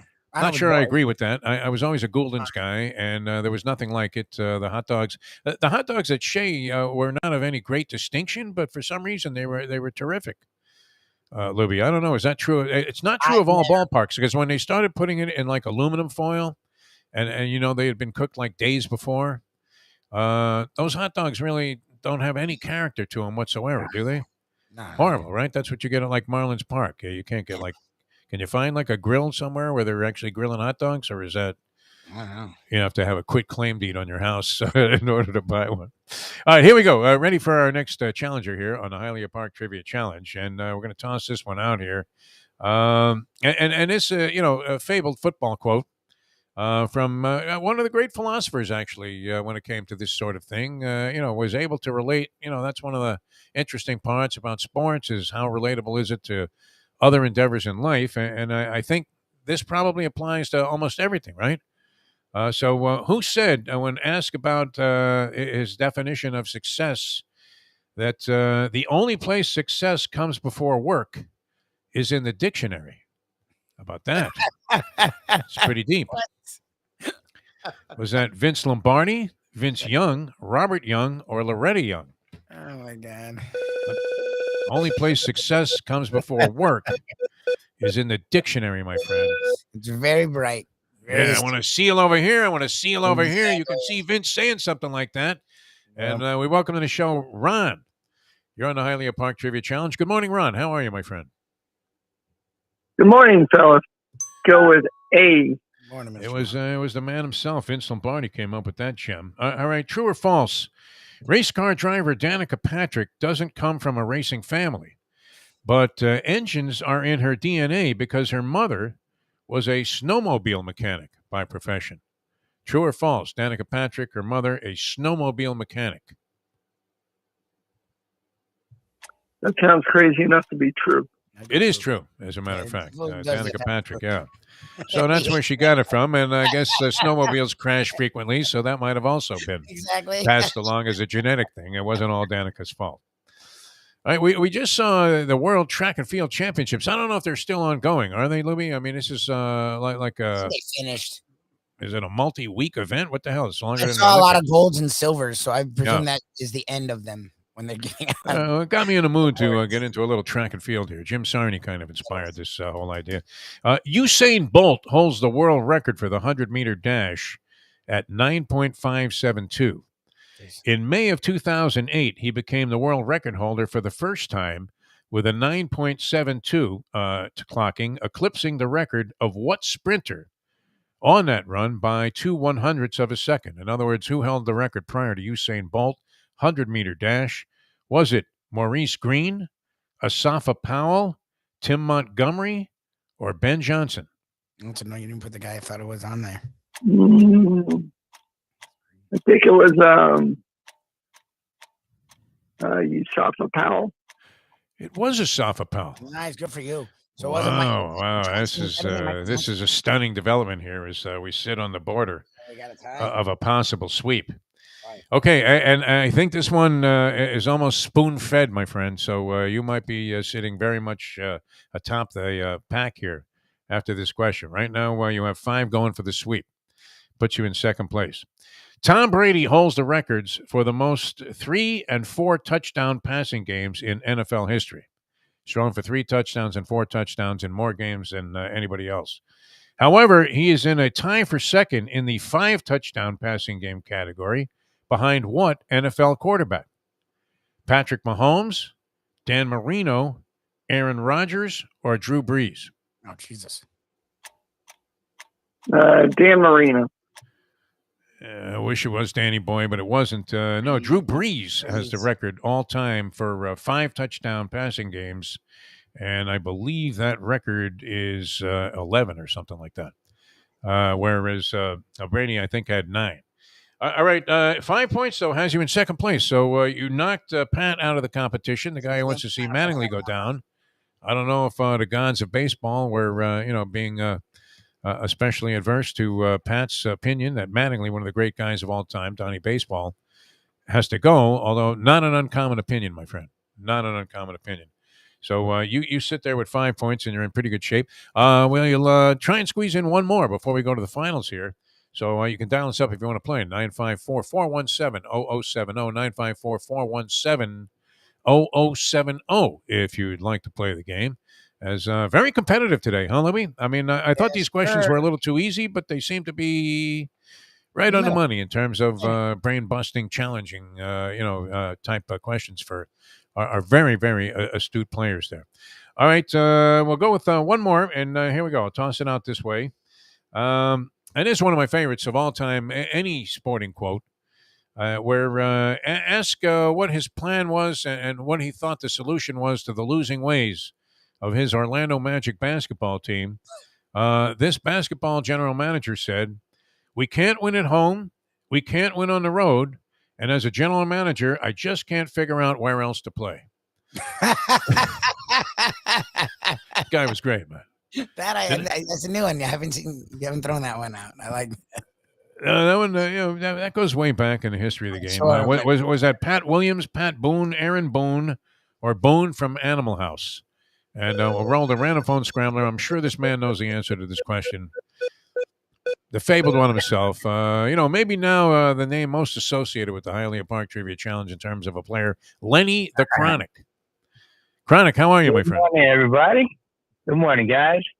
I'm going to go with A is correct on that. Very, very well done. All right, so you have 1 point, Lenny, and you're trying to chase down at least a minimum of 5 here.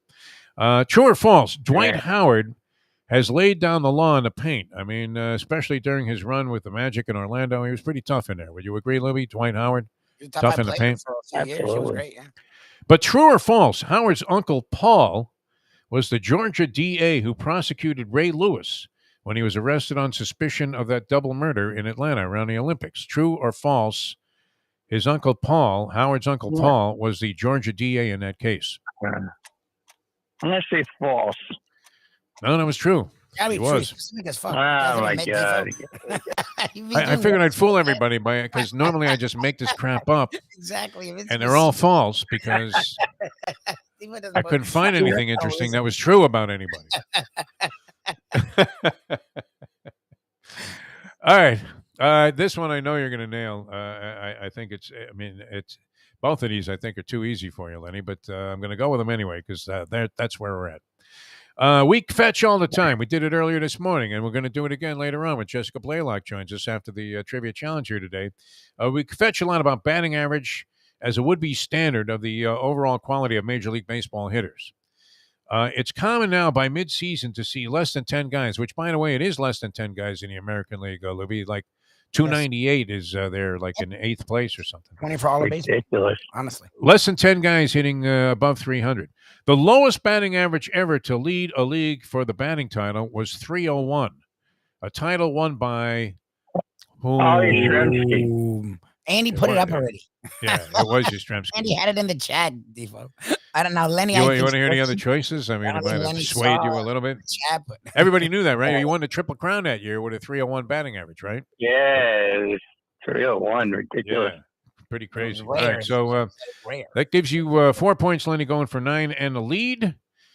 We talked about this guy at great length. It seems like he's always in the conversation when, whether you want to talk about him or not, somehow you can't avoid saying the name Nick Saban when you're talking about college football.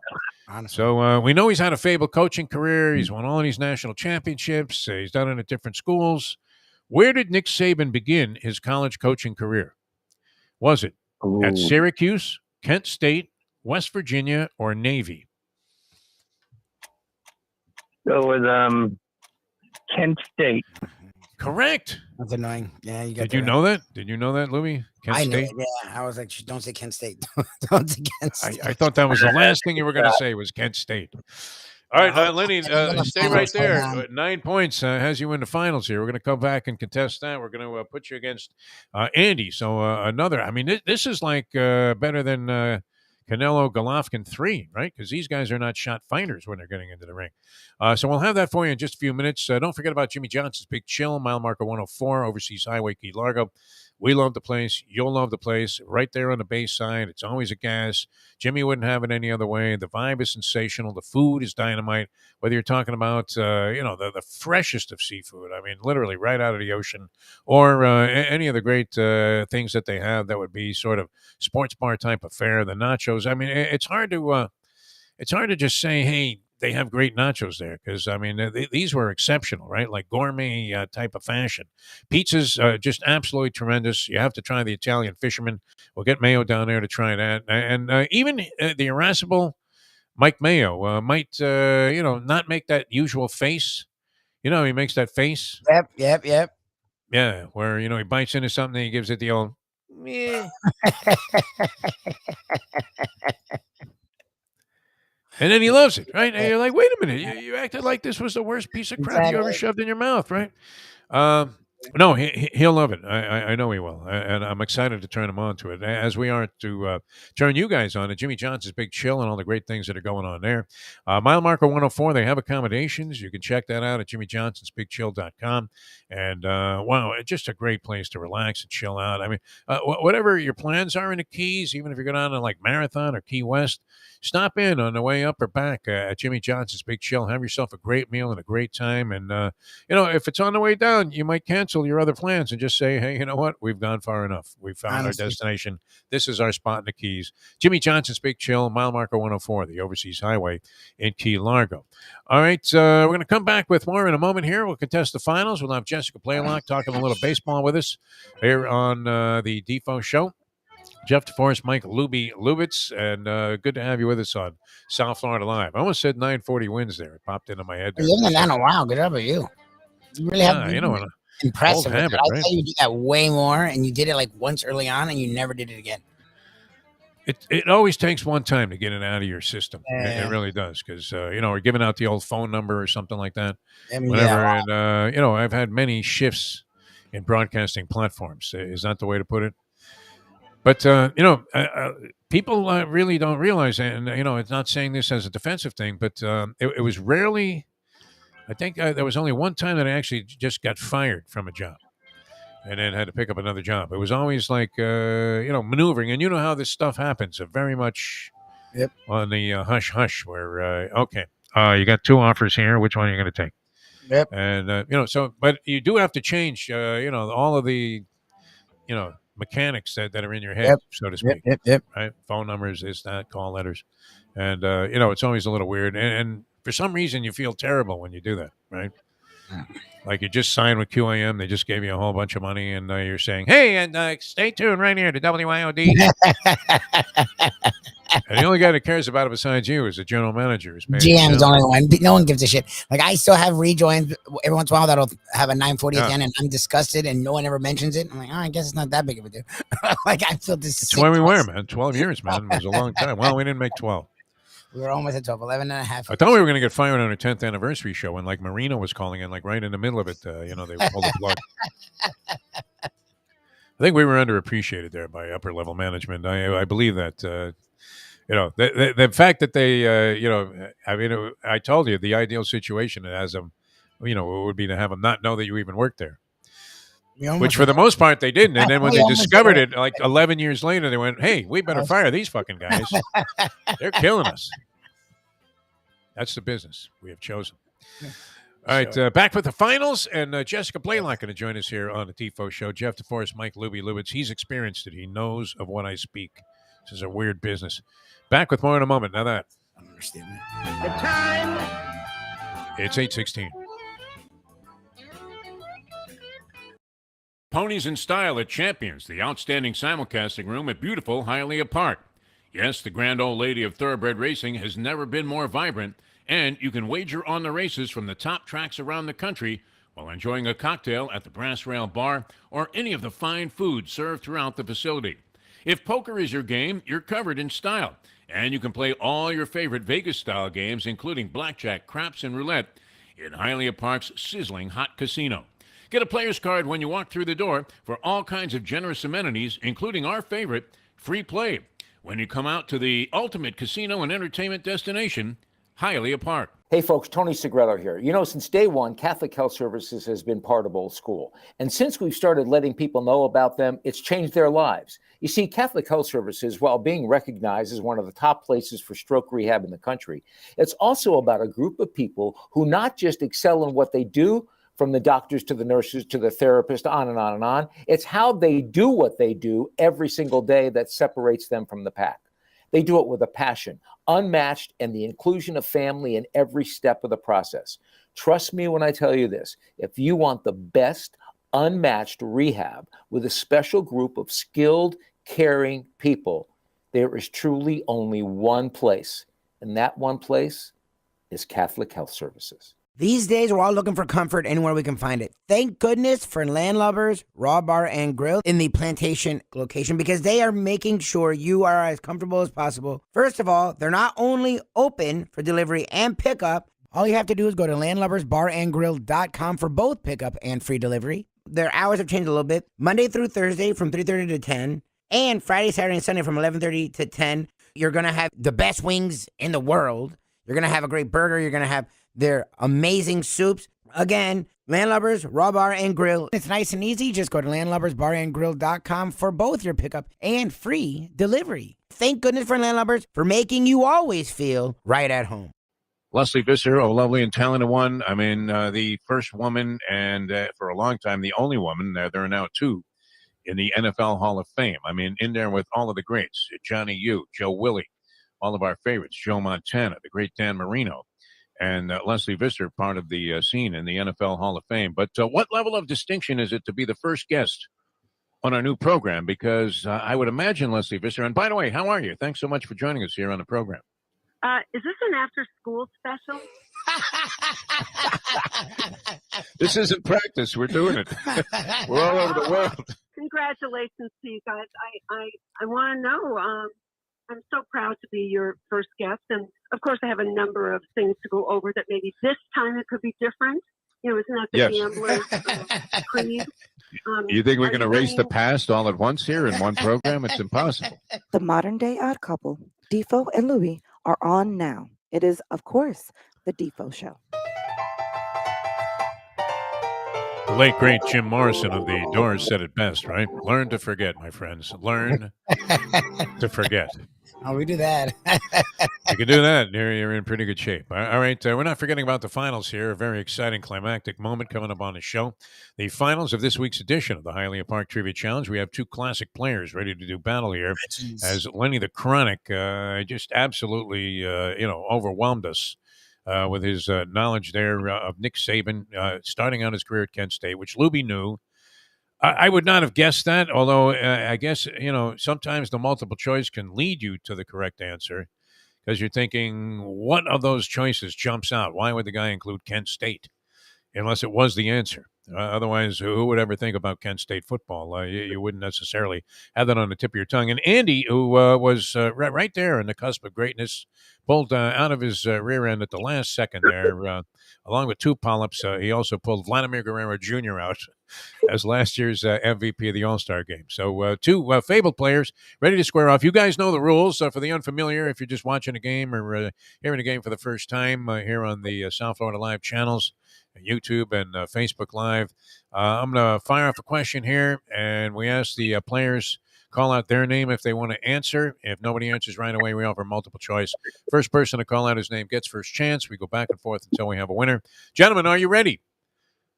Yes, sir. All right. Very good. All right, here we go. We're going to the world of boxing. As we started the show with the Burt Sugar quote, I'd rather be a good liver than have a good liver, one of the all-time classics. Bernard Hopkins, we're going to talk about Bernard Hopkins here. He lost his first professional fight and then rattled off 22 consecutive wins before losing in an IBF middleweight challenge to who? Anybody? Who did Bernard Hopkins lose to after winning 22 straight since suffering his opening bout loss?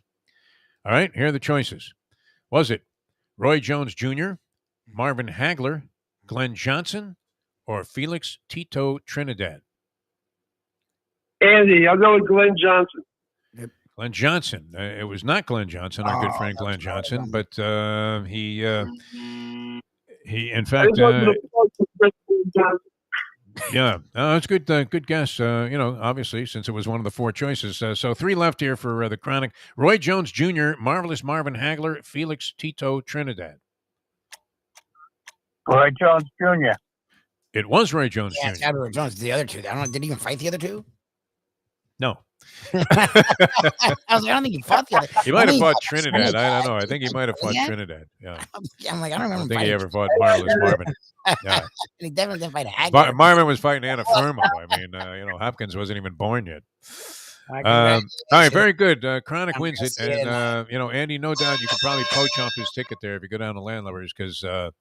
What do? You just hand it to the Chronic like tonight, Lubie? How do you do this? Yep. Oh, so there's no having to go to the promotion department and sign a bunch of affidavits? No. Professing that you've never committed a felony in any state.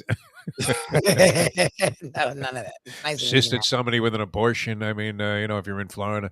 All right. Thanks so much, guys, for playing the game. That was fantastic. Good job by everybody involved in the Hialeah Park Trivia Challenge. Jessica Blaylock going to join us. What do we need to, find out about this? It's such a mystery, this whole Marlins franchise at this point to me. You would have thought that progress would be, underway. Now, Jim Sarney, our good friend Jim Sarney, who really monitors a lot of the factual discrepancies that Yes. we They're put often forward like here on the program. Yeah. I'm just watching Marlins games occasionally. I'm tuning in. I still have an interest in it. We love Miggy Rojas. He was always great to us. he's great. Mattingly, of course, was terrific. We had a reasonable affiliation with the team where we were at the stadium several times, up in the press box there. Yep. We love all of the guys that work for the broadcast team there. Tommy Hutton's always been a great friend. Remember Tommy a long time ago it would be hostile calling in when people were ripping the Marlins. Hostile calling in the show. He would call unsolicited, like to Joe Rose, and say, "Listen, Buckethead, you don't know what you're talking about." And he would be angry. I mean, literally. And then he actually was just so well liked.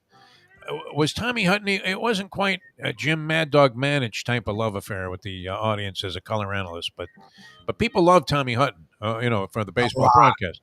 A lot. It's a mellower sport, so you're not going to have that, necessarily the same enthusiasm for the color guy. But Hollingsworth was just butchering this thing. I hate to say it, but it was a hard listen. I don't know if he surfaced anywhere else. I certainly, It was horrible. he struck me as being a very nice, honorable guy. I don't know, what his situation was there, but it's one of those things where nobody talks about his departure. He was horrible. He was a nice enough guy. We met him a couple of times. He was cool. He was not good at that. He was boring. He talked too much. He was not good. Every pitch doesn't call for endless analysis, does it? I mean, it's one thing for the play-by-play guy, to go ahead and tell you what the count is. That's always good. But every pitch doesn't call for like some kind of philosophical dissertation, as if you had Plato all of a sudden, Exactly. doing baseball. It's nuts, right? It's like, hey, Aristotle, what the hell are you talking about? Exactly. So, all of these guys, that have been good friends of the show over the years. And it's still a mystery to me. I mean, how is it possible that we're still in the exact same place, Libby, that we've been, it seems like, forever with this Look, thing? they're in striking distance, and now they have strong pitching, which wasn't always the case a handful of years ago. But now they can't hit. So they've done a total reversal where with Yelich, Ozuna, Realmuto, and Stanton, you can hit the crap out of the ball, but you couldn't pitch. And they always had bullpen issues. That's always been a problem for the Marlins. Now they can pitch, and they're in games. And you're seeing a lot of one-run games, but they still don't have a bullpen, and they still can't hit. And now they can't hit. So it's the reverse, and they're still around 500, around the wild card. These next 2 weeks will tell you if they're going to be a contender, a seller, or a buyer. Like, I feel like I've heard that my whole life with the Marlins. These 2 weeks, are they a seller or a buyer? Oh, yeah. Okay. What are we selling? What are we buying, man? I mean, Exactly. the thing we have to sell is, a couple of starting pitchers. It's unfortunate, too, that some of these other guys didn't really work out. I mean, I know they always have promising young arms. They just brought up this kid that was drafted a couple of years ago. He made it to the big club, and that was a big deal the other day. We were talking about how, this guy has made it up. What is his name? Maxey? Is that it? The pitcher that came up. And Mayor. Yeah, you said he got shelled, but he didn't get I shelled. thought he only gave up a couple of home runs. I didn't know he had one bad inning, and it ballooned his outing. Okay, and Sixto, is that still in the conversation? Him and Cabrera were the two guys that everyone was excited about. They don't even mention them. Like, that's why I wanted Mitch to come on. Maybe Blaylock can talk about that. Like, that's why she knows. I don't need to hammer her. I actually have questions that hopefully she can answer. Like, we heard all about all these guys. What's going on with Blade? What's going on with Birdie? Like, these guys were killing it in the minors. When do we? When do we see them? Like, that's what I want to know. You still need to mix in some stuff. I mean, when it comes to veteran talent, for some reason, it always has to be part of the formula. I mean, if you go back, what was it, 2003? I remember, I've told the story many times. I had a season ticket package with two other guys. One, the ex-hockey player, Rosie Paymont, who owned the penalty box on Federal Highway. Did you ever get over to the penalty box, or is that out of action before when we started doing shows together? You already talked about it as being in the past. So then I definitely that place. The property was very, very valuable. It became like a Best Buy or something. I'm sure Rosie got a nice piece of change if he owned He owned a hotel there. It was like a small hotel where a lot of people, from Canada would come down because, everybody knew the whole Paymont family. They were kind of a famous name of fighters in the NHL. And Rosie was the toughest of them all, too, but a real sweetheart of a guy. I believe you may still have a piece of Jester's, a bar that's on Commercial Boulevard. Yeah, I've heard of Jester's. Yeah. And I ran into him a few years ago, and he said he had a piece of another place near the Isle Casino. But real good guy, no doubt about it. But we had the season ticket package, and so in '97 they win the World Series. That was great. I was able to go to Game 7 with my son, and he had the shot to scalp the tickets or go to the game. We chose to go to the game, and it's one of those things. It is true. You'll never forget being there because being a sports fan, it was electrifying when they won the game in extra innings and won Game 7 against the Cleveland Indians, who had to be heavily favored, in that World Series. But I went in '98. For some reason, I kept my piece of the ticket package. All right, and never went to, you're looking at this stack of tickets in your drawer on a season ticket package, and you're thinking, when am I going to go to a game? So I started going to some games because there was no interest. I mean, they'd sold off everybody, and I had a team of schminks. And I thought I saw like the slightest bit of a spark going to some of those games that year. Yeah. So it was no surprise they were able to win the World Series like 5 years later. And that would be, if you're going to do a rebuild, that's the way to do it, where you can actually see the progression. Grow. Yep. And you're thinking, okay, we have at least something here. There's a little bit of a spark. I mean, it may not be enough to carry them, against the more established teams right now, but it's going to come along, and you make progress. But we haven't seen that for a long time. No, that's my same thing with the Panthers until this year, and then unfortunately, they were exposed for having a couple of King Lear type warts right there on the tip of the nose. Not a good thing. All right, Jessica's coming up in just a few minutes here on the show. I'm Jeff DeForest. He is Mike Lubie Lubitz. Jim Sarney says, ask Jessica why there are so many analysts. What is she supposed to say about that? I can ask her, what is she supposed to say? Like, she doesn't hire him. I started to say before I got sidetracked on some other nonsense that I was talking about, that Jim had pointed out that Marlins attendance is up. But when you tune into games, it just looks like there's nobody there. It really does. It's like the Tampa Bay Rays, same thing. Unless they're playing the Yankees or the Red Sox, there's nobody in the ballpark. And it's an abomination. And that is part of the thing that you're paying for, right? I mean, if you go to a sporting event, I don't mind. I'll watch a game by myself. That's fine. But, you kind of want to be in an atmosphere, don't you? Yes. Isn't that part of the experience? You want to be like caught up in the eruption of the crowd as your team finally does something good, and you want to be yelling and screaming, hey, you're a bum, get him out of there. I mean, you want to get involved in the thing. Yes. You don't want to be the only guy screaming. So, the security comes over and says, what did you say about the owner of the team, Mr. Sherman? They can hear you. Right? You're there. I mean, you're the only guy in the stand screaming, Sherman, you suck. And it's going all over TV. Well, so one time I got on Fox Sports when I was with I was with Ken, PC, and someone else. And we were down the third baseline, and Heath Bell sucked, and I hated Heath Bell. So I was reaming him. I was reaming him, and it's so quiet that the Fox Sports Florida camera was able to find me because I was the only one making any noise. Yes. And they panned on me, and I was on TV for like a minute losing it. Oh yeah, you were going crazy about Heath Bell. Blake, so you were one of those psychotic fans, and wow, that's a great distinction, man. You couldn't try to do that and get that accomplished. Where they zeroed in on you because you were going out of your mind at Heath Bell and shelled again. Blake's like, yeah, it was so long. I left. I came back, and you were still on. Jeffrey Lurie is calling down to the dugout and telling Ozzie Guillen, hey, listen, I'm paying this guy $9 million a year, which was a lot of money back then. Yeah. You're going to use him no matter what. No, they used him. And Guillen's like, no, please, anything but that. I'd rather have Fidel Castro in a minute. Would be something that Ozzie might have said. Oh, my God. All right, Jessica Blaylock, man. She knows, what this is all about here, and always very astute. Yep. I don't think I'll be running Jim's question by her, about how come there are so many analysts on these games. Because the more the merrier, right? I mean, I don't know. She doesn't do the hiring. I mean, it's not. no, but I mean, she does her job as well as anybody. I mean this in all sincerity. I mean, I love having her on the show, but I mean, I'm watching. I'm always impressed. It's like very professional at every stage. Well, the host stuff she does, and then she's also good on the sideline stuff. Yeah.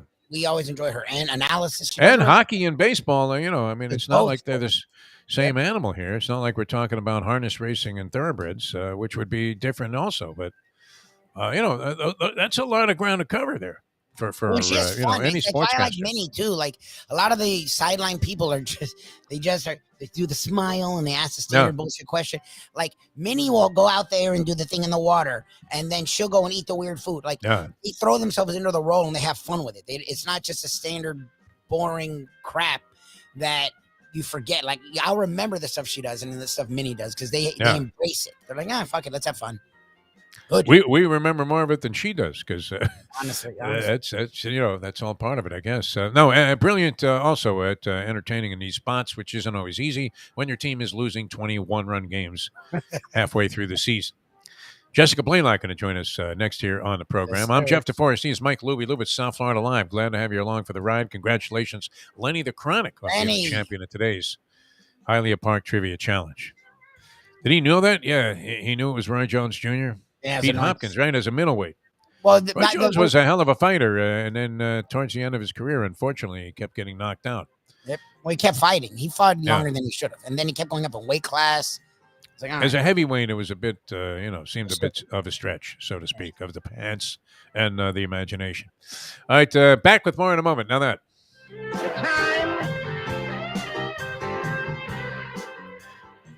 It's 8:35.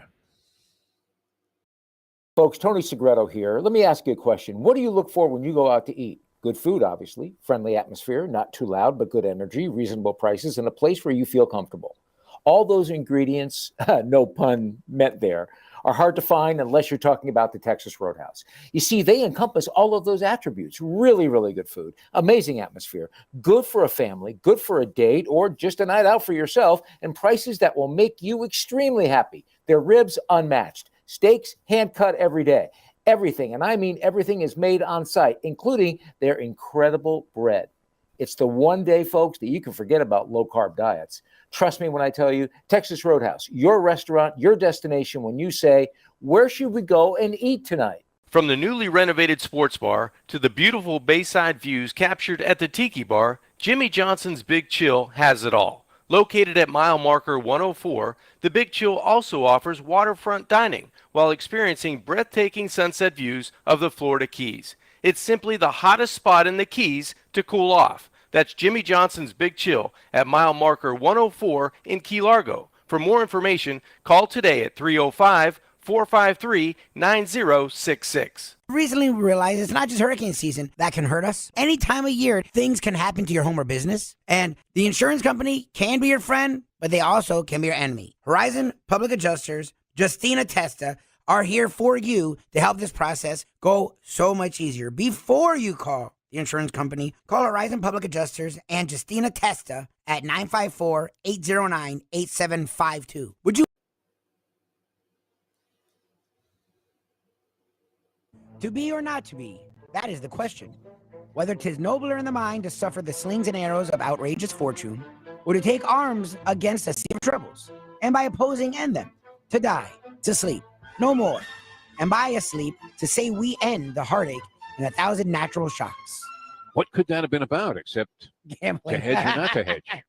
The modern day odd couple, Defo and Lubie, are on now. It is, of course, the Defo Show.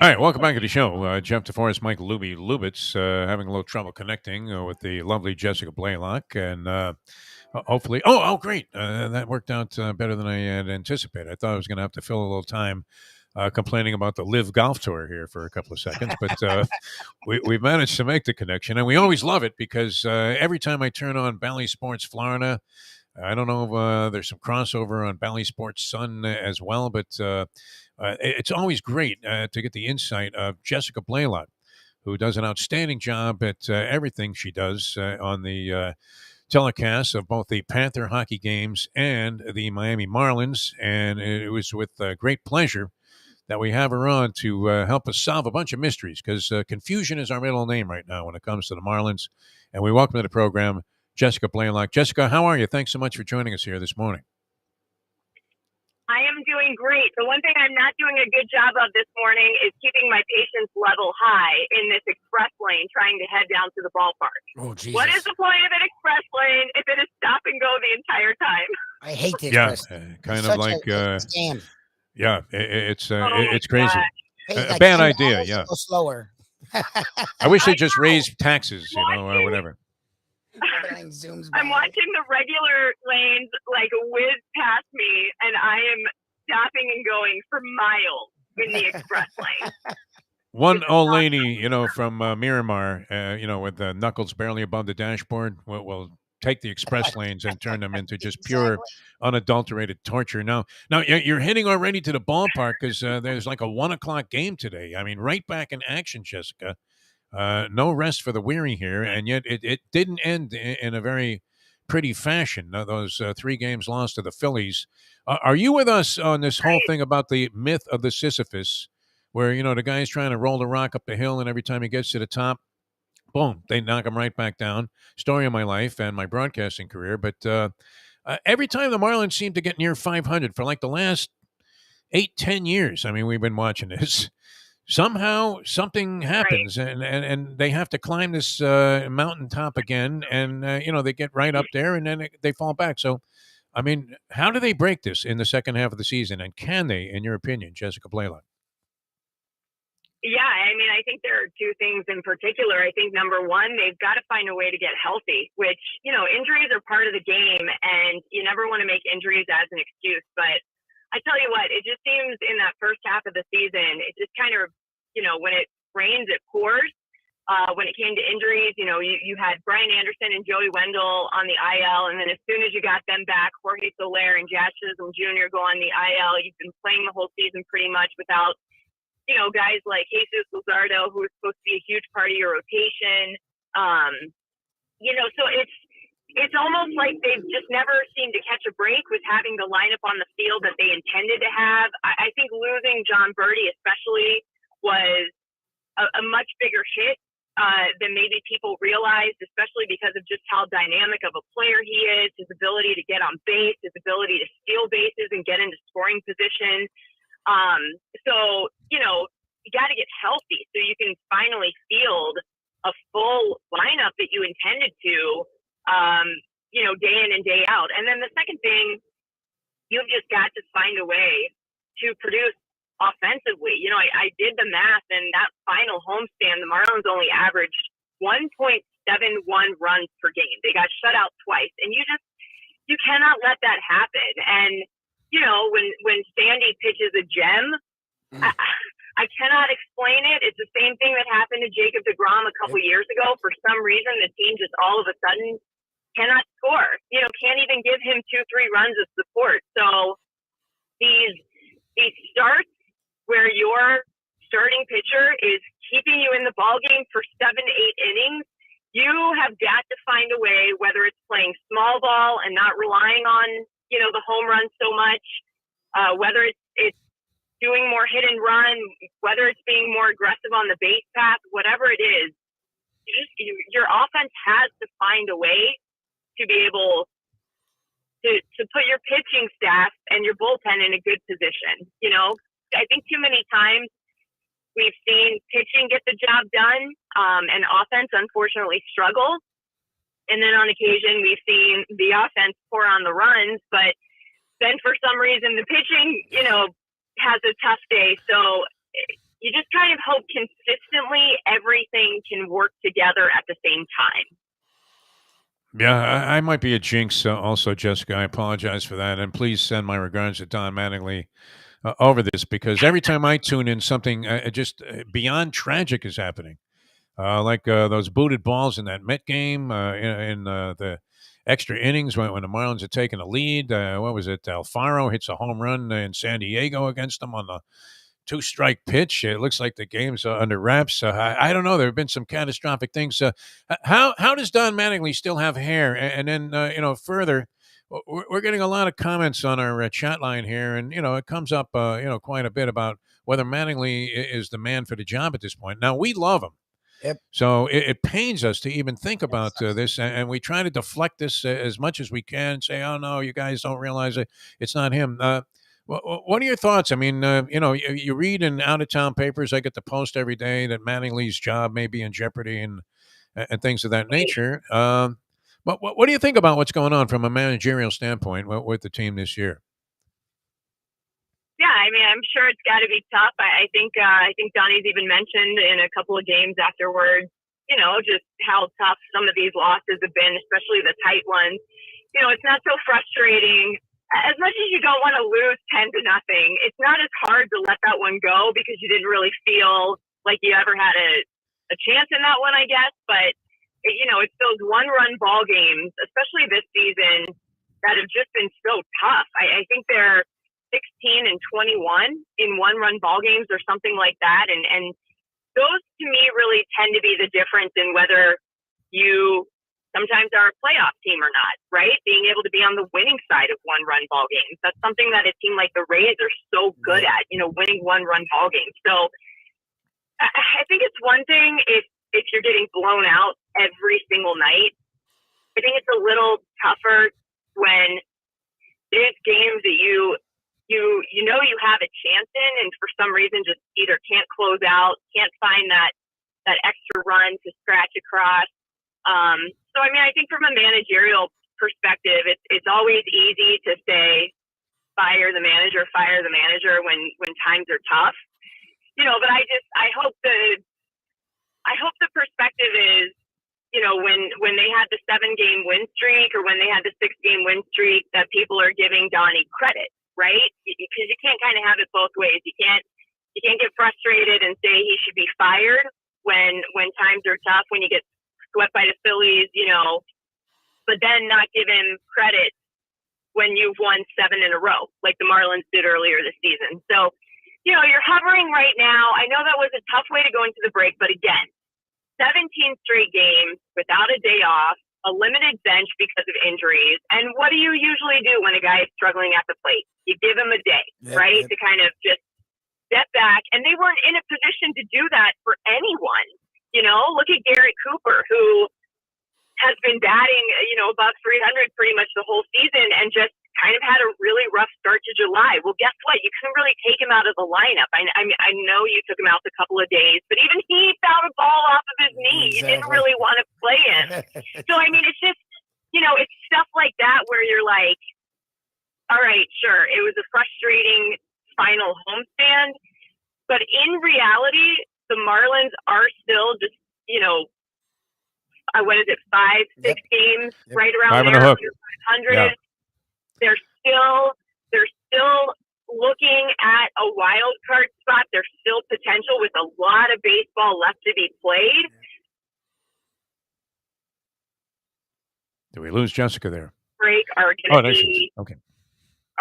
You got me? Yeah, I think these out of the All-Star break are going to be very defining for this team.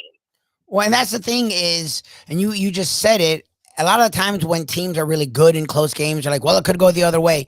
Well, it's the same can be said the other side of it. Like, they've really had a lot of issues in one-run games. Okay, if they turn that around, how difficult is that to do? Then they're in it.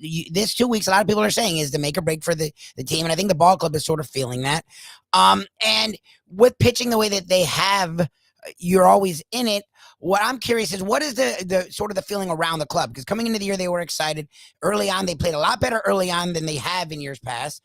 And they've sort of hit the struggles with injuries. But a lot of, from what I'm hearing, in the next week or so, you're going to get everyone back. You're getting Luzardo back. You're going to get Chisholm back. So you are within striking distance. and now getting healthy when a lot of the other clubs aren't doing that. What is the feeling around the ball club itself? Yeah, I mean, I think the feeling going into the break was understanding how much the break was coming at a good time for everyone to just kind of step back, have a couple days to take your mind off of baseball. You know, Gabby Sanchez and I talked about that quite a bit Sunday in the postgame show, just the importance of, you know, just get away for a few days, really, like spend time with family, do something fun, take a little trip, you know, go fishing, just get your mind off of baseball. I think everyone kind of recognized we just need a day or two, right?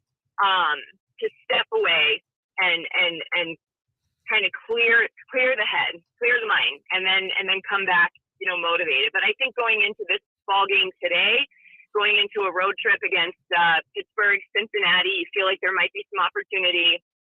I think the feeling is motivation and potential, you know, and understanding how important these next couple of weeks are to maybe determining ultimately how this season plays out. So I think you really just have to understand. I think you have to be realistic about the position that you're in and understand that there is work to do.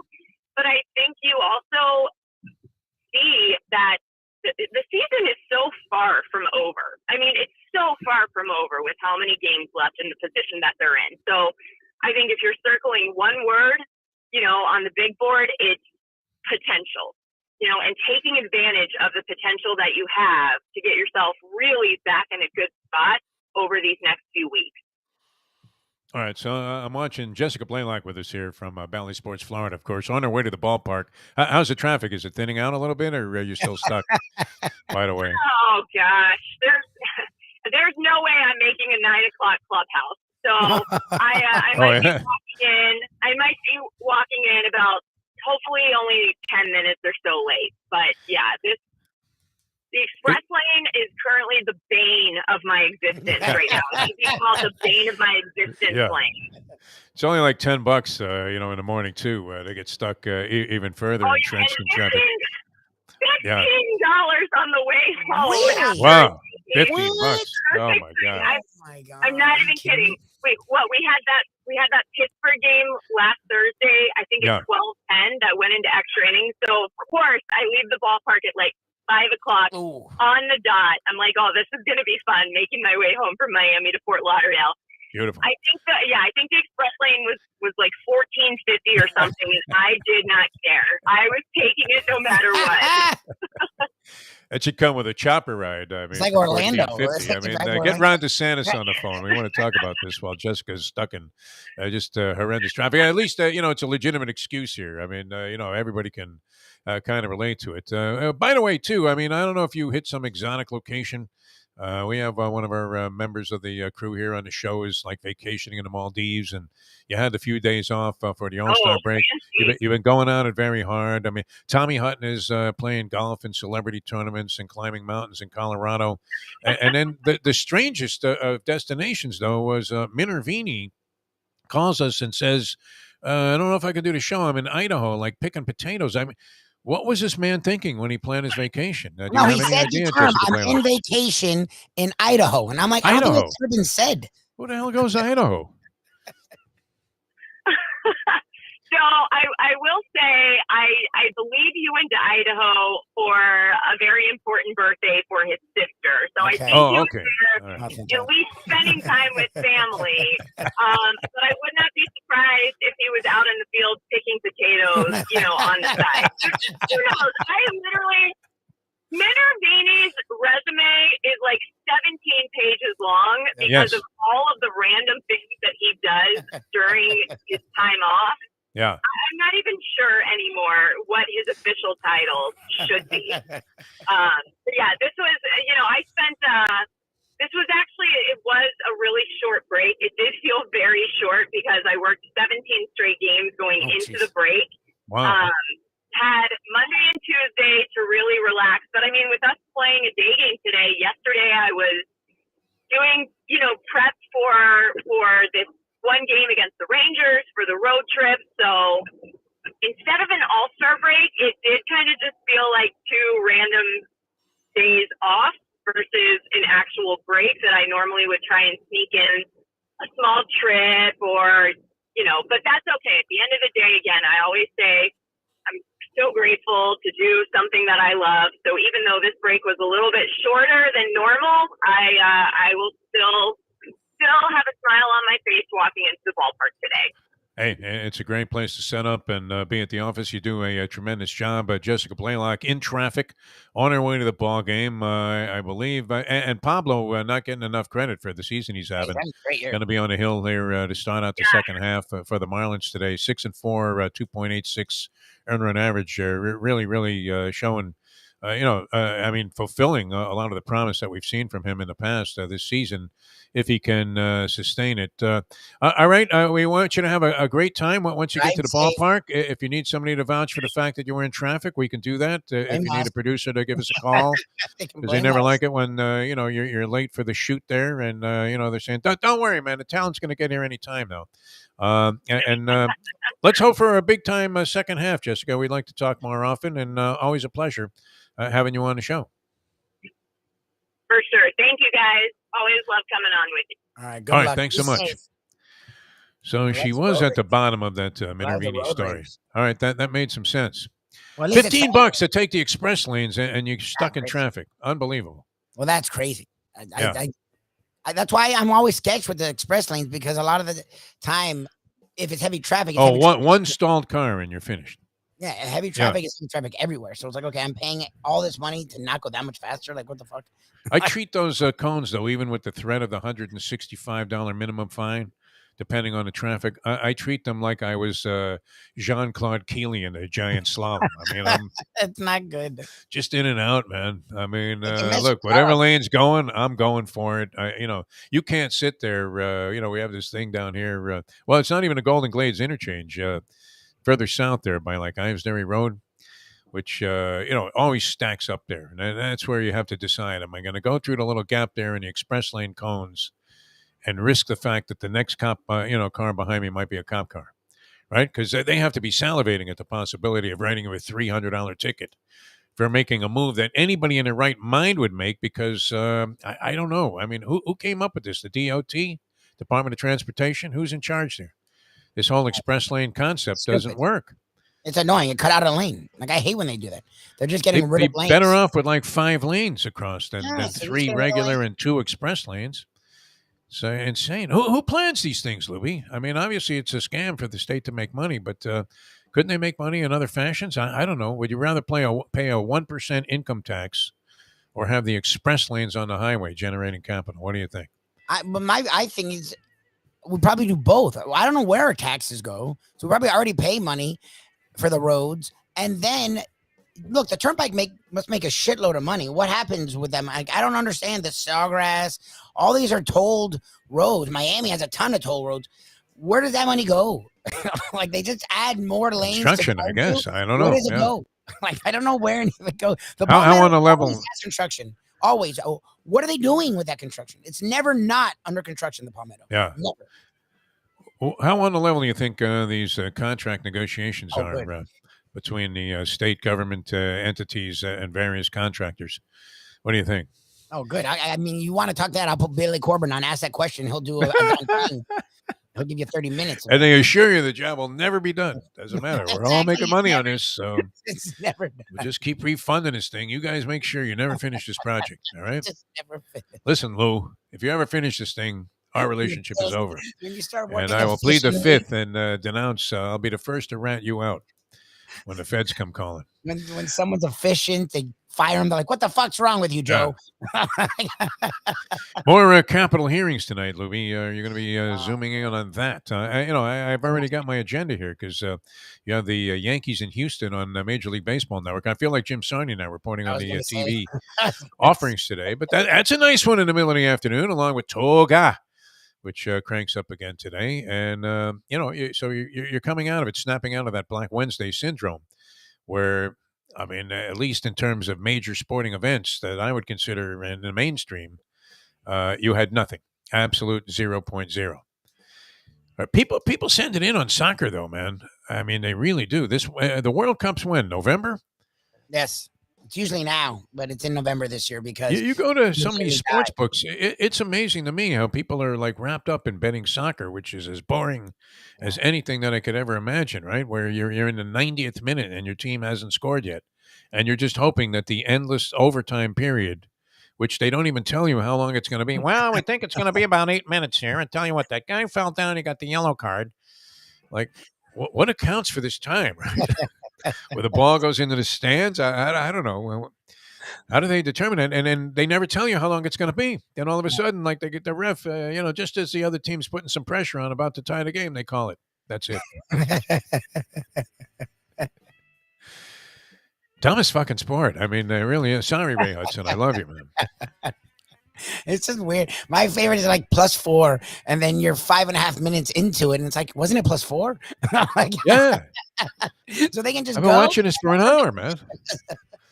Like, I don't want to get into it because I think it's going to end in any minute, and they just keep going. I'm like, okay. Going, and then all of a sudden, out of nowhere, the guy blows a whistle and the game's over. They just stop it. I'm like, what the fuck? What the hell? What is it, lunchtime? All right. We'll have Degenerate Friday tomorrow. That'll be a lot of fun. We'll try and get into some, we'll have a full Degenerate Friday, like going old school, because we'll have the professor, Mayo, but in between Len Robbins. Oh, yeah. Oh, great. He's in Mexico. So it's going to be a fun Len Robbins. Oh, beautiful, man. That's some tequila bar in Mexico, Len Robbins. Bet Basics, I think, is his new thing, right? Bet Basics, is that it? Yes. Yeah. It's been all over the place, Len Robbins, man. But long-time New York Post, college football and basketball, outstanding, man. Len Robbins, and knows everything that's going on in the Big Apple. We always like to check in on that because a lot of good stories there, right? Mets, first place. Yankees, runaway leaders of the AL East. There's optimism about the Rangers after that run they made into the postseason. The New York Knicks think they've solved their problems, and they're going to get Donovan Mitchell to go along with this Jalen Brunson, who's getting more press than Earl to Pearl Monroe did when he came to New York. It's incredible. He's yet to be an all-star. Right? He hasn't been an all-star yet. He had a really good playoffs. One really good playoff. You would swear they just signed Jerry West in his prime. He's it's a nice unbelievable. Player. He's not. Load him away from the Lakers. All right, and we'll see you guys tomorrow at Degenerate Friday. So Len Robbins is going to be with us. He's always great. Yes. Calling in from Mexico. And then, of course, the professor with the big board and Mike Mayo, the gambling gourmet. Can't beat that combination. They got a lot of food and sports all combined. I almost said spood and forts. Food and sports that we could discuss on the show tomorrow. A lot of fun being with you. Thanks. The What's lunchbox, that? 12 o'clock. We'll be at Cleveland. Yeah. Oh, that's right. In Miramar. Nicky Mohan, visit Lauderdale Thursday. Check us out. Every dish under the sun, everyone under the sun at 12 p.m. right here. Mike Mayo's Lunchbox. Pretty amazing, man. Mike Mayo, the Lunchbox. I mean, how did he sign Nicky Mohan as a free agent? Unbelievable. I give him credit. I don't ask. I just I mean, that adds a lot of credibility to anything that we're doing. That's for sure. That's for sure. All right. We'll see you guys at 12. Mike Mayo's Lunchbox. On the road today from an ice cream joint, which, as you said, Mike Mayo may want to. Does he have a dentist sponsorship coming on? I hope so. We should make a bank on it. The weight loss dentist. Man. It's incredible. Yeah, we ought to get like Oprah, back us. That thing, the Weight Watchers. You can eat like you're going to the chair and at the same time lose weight. That was that thing that got Steve Garvey in a jackpot with the milkshake that you drink before you go to bed. I was hawking that for like a couple of days. I got on the phone with the guy who was like the PR guy for the thing, and he said, how much do you believe in this product? Not at all. And I had to say, you know what? I think it's a joke, so I had to decline the endorsement, which is a rarity for me. You know that. Say, we've never done that. I always figured if I was there, I mean, whatever they wanted me to, talk about would be fine. But luckily now we have our relationships forged with many, many fine people that we're more than happy to recommend and, do it with a nice, clear conscience. Unlike Steve Garvey when he was telling people to drink a strawberry shake before they went to bed and they would lose 3 pounds by the morning.